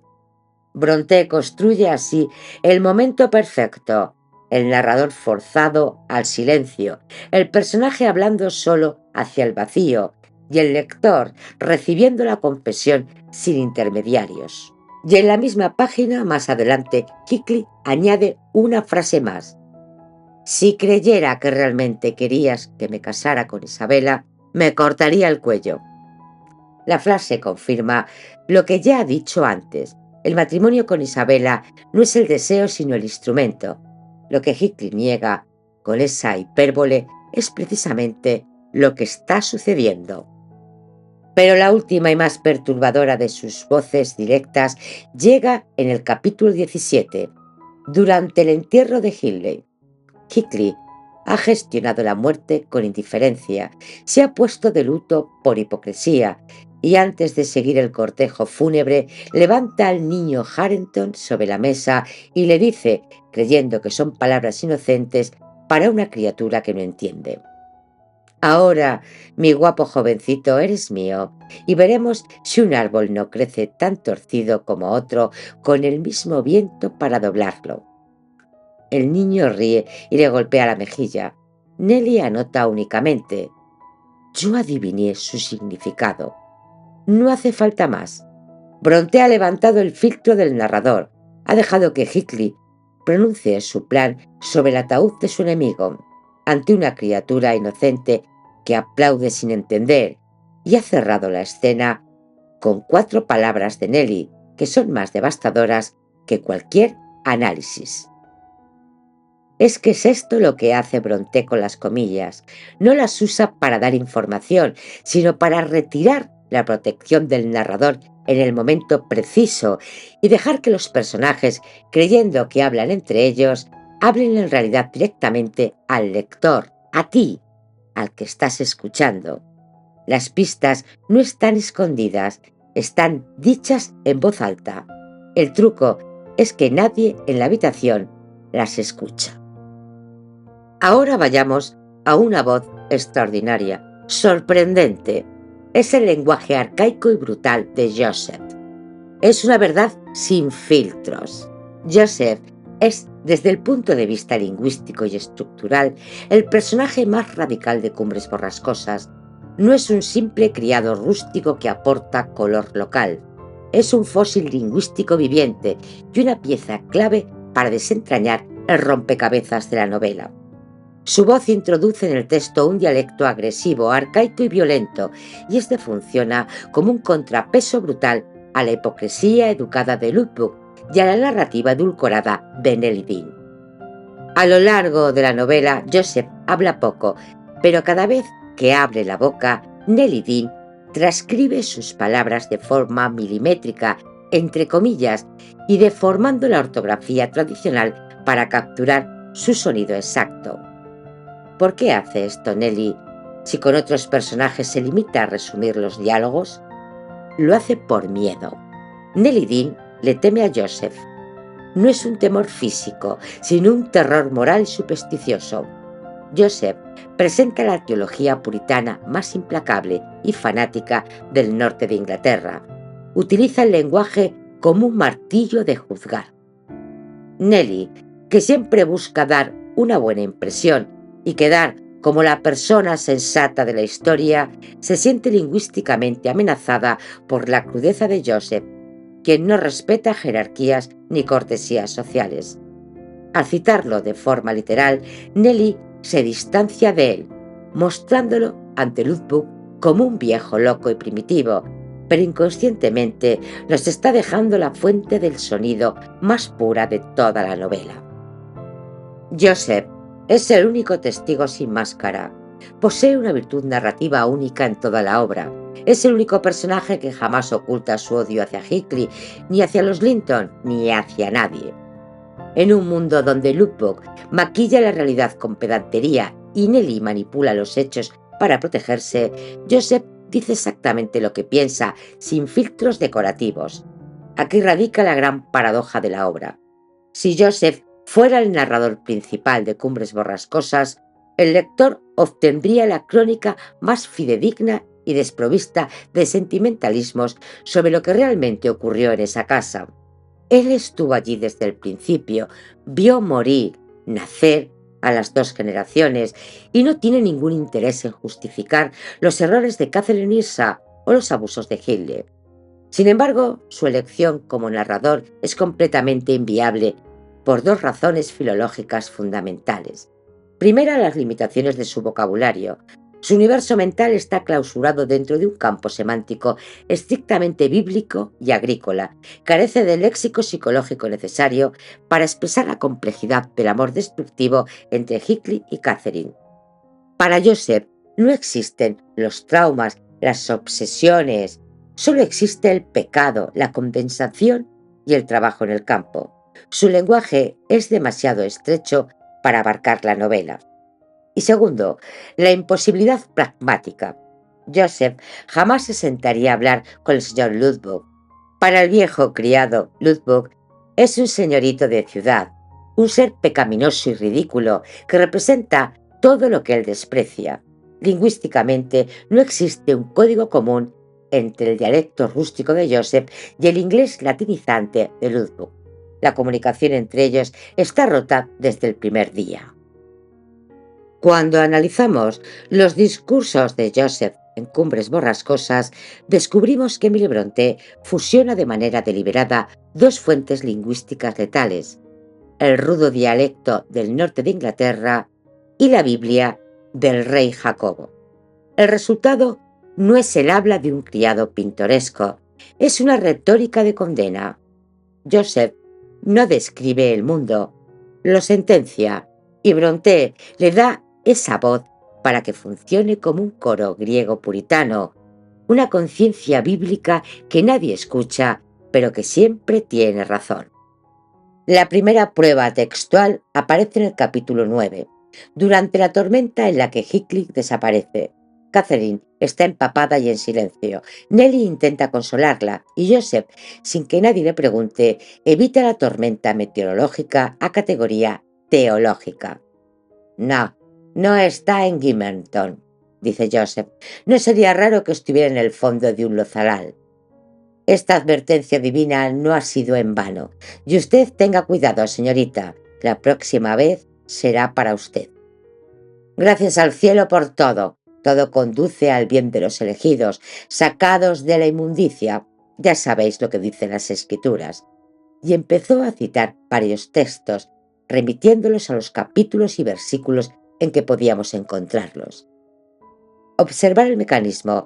Joseph convierte una tormenta en un sermón. Conecta la lluvia con la providencia con los elegidos con la inmundicia de los demás. No utiliza metáforas poéticas, utiliza la retórica directa de los sermones calvinistas del siglo XVII. Las palabras son secas, acusatorias, sin piedad. Mientras Nelly intenta suavizar el conflicto doméstico, Joseph lo eleva a la categoría de guerra santa cósmica. La segunda prueba llega en la misma unidad narrativa, cuando Catherine regresa de sus escapadas nocturnas con Hickling. Joseph, aprovechando la vacilación del amo, lanza su denuncia ante Hindley sin que nadie se lo pida. Por correr tras los mozos, como siempre, graznó Joseph, aprovechando la oportunidad de nuestra vacilación para meter su malvada lengua. Si yo fuera usted, amo, les cerraría las puertas en sus narices a todos ellos, amable y sencillamente. Bonita conducta esconderse por los campos después de las 12 de la noche con ese horrible diablo de gitano de Heathcliff. Te he visto a ti, inútil, bruja asquerosa, espiar y entrar disparada en casa. El análisis lingüístico es demoledor. Joseph encadena en una sola intervención diablo, gitano, bruja, asquerosa. No hay una sola de estas palabras que no tenga una carga simultáneamente racial, moral y bíblica. Diablo y bruja son vocabulario de los juicios por herejía. Gitano es la marca de lo extranjero, lo impuro, lo no cristiano. Joseph no habla, acusa en el lenguaje de la Inquisición puritana y lo hace, como señala Nelly, aprovechando la oportunidad de nuestra vacilación. Espera el momento de debilidad para clavar la sentencia. En el capítulo 17, la tercera aparición relevante ocurre ya en la segunda mitad de la novela, cuando Isabela ha escapado de Heathcliff y vive en Cumbres Borrascosas como una prisionera. Tras una escena doméstica en que se rompen cacharros, Joseph sentencia: Vaya, vaya. Bien hecho, señorita Isabela, bien hecho, señorita Isabela, que el amo se tropiece con esos cacharros rotos y entonces oiremos algo, oiremos lo que haya que oír. Inútil, merecería estar ayunando hasta Navidad, tirar los preciosos dones de Dios por los suelos en sus horribles rabietas. La estructura es idéntica a las anteriores, un hecho doméstico trivial, unos cacharros rotos, elevado de inmediato a categoría teológica. Los cacharros no son cacharros, son los preciosos dones de Dios. El desorden no es descuido, es una ofensa al Creador que merece ayuno y penitencia. El lenguaje solo sirve para Joseph para denunciar el pecado ajeno, nunca para consolar, nunca para explicar, solo para condenar. La última y más perfecta intervención de Joseph llega en el capítulo 34, sobre el cadáver de Heathcliff. Nelly le llama para que le ayude a tocarle. Joseph se niega y pronuncia la sentencia final. El diablo se ha llevado su alma, y por lo que a mí concierne, debe llevarse el cadáver también. Vaya, qué malvado parece sonriendo a la muerte. Y a continuación Nelly añade: y el viejo pecador sonreía burlándose. Creí que se proponía bailar alrededor del lecho, pero calmándose de repente, cayó de rodillas, levantó las manos y dio gracias porque el amo legítimo y el antiguo linaje fueran restaurados en sus derechos. Aquí Joseph alcanza su función estructural completa. Ha esperado durante toda la novela, rezando y sentenciando aquel orden legítimo, el orden de los Irsa, el orden de la tierra y la herencia, fuera restaurado. Cuando Heathcliff muere, Joseph no llora ni consuela. Primero se burla del cadáver, luego cae de rodillas y da gracias. Es el único personaje de la novela que interpreta los acontecimientos exactamente como Brontë los ha construido, como una historia de usurpación y restauración del orden.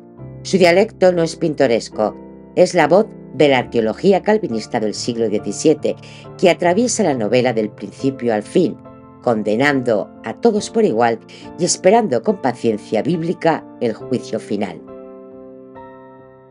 A través de las comillas de Joseph, Emily Brontë introduce la verdad más sucia y descarnada de la casa.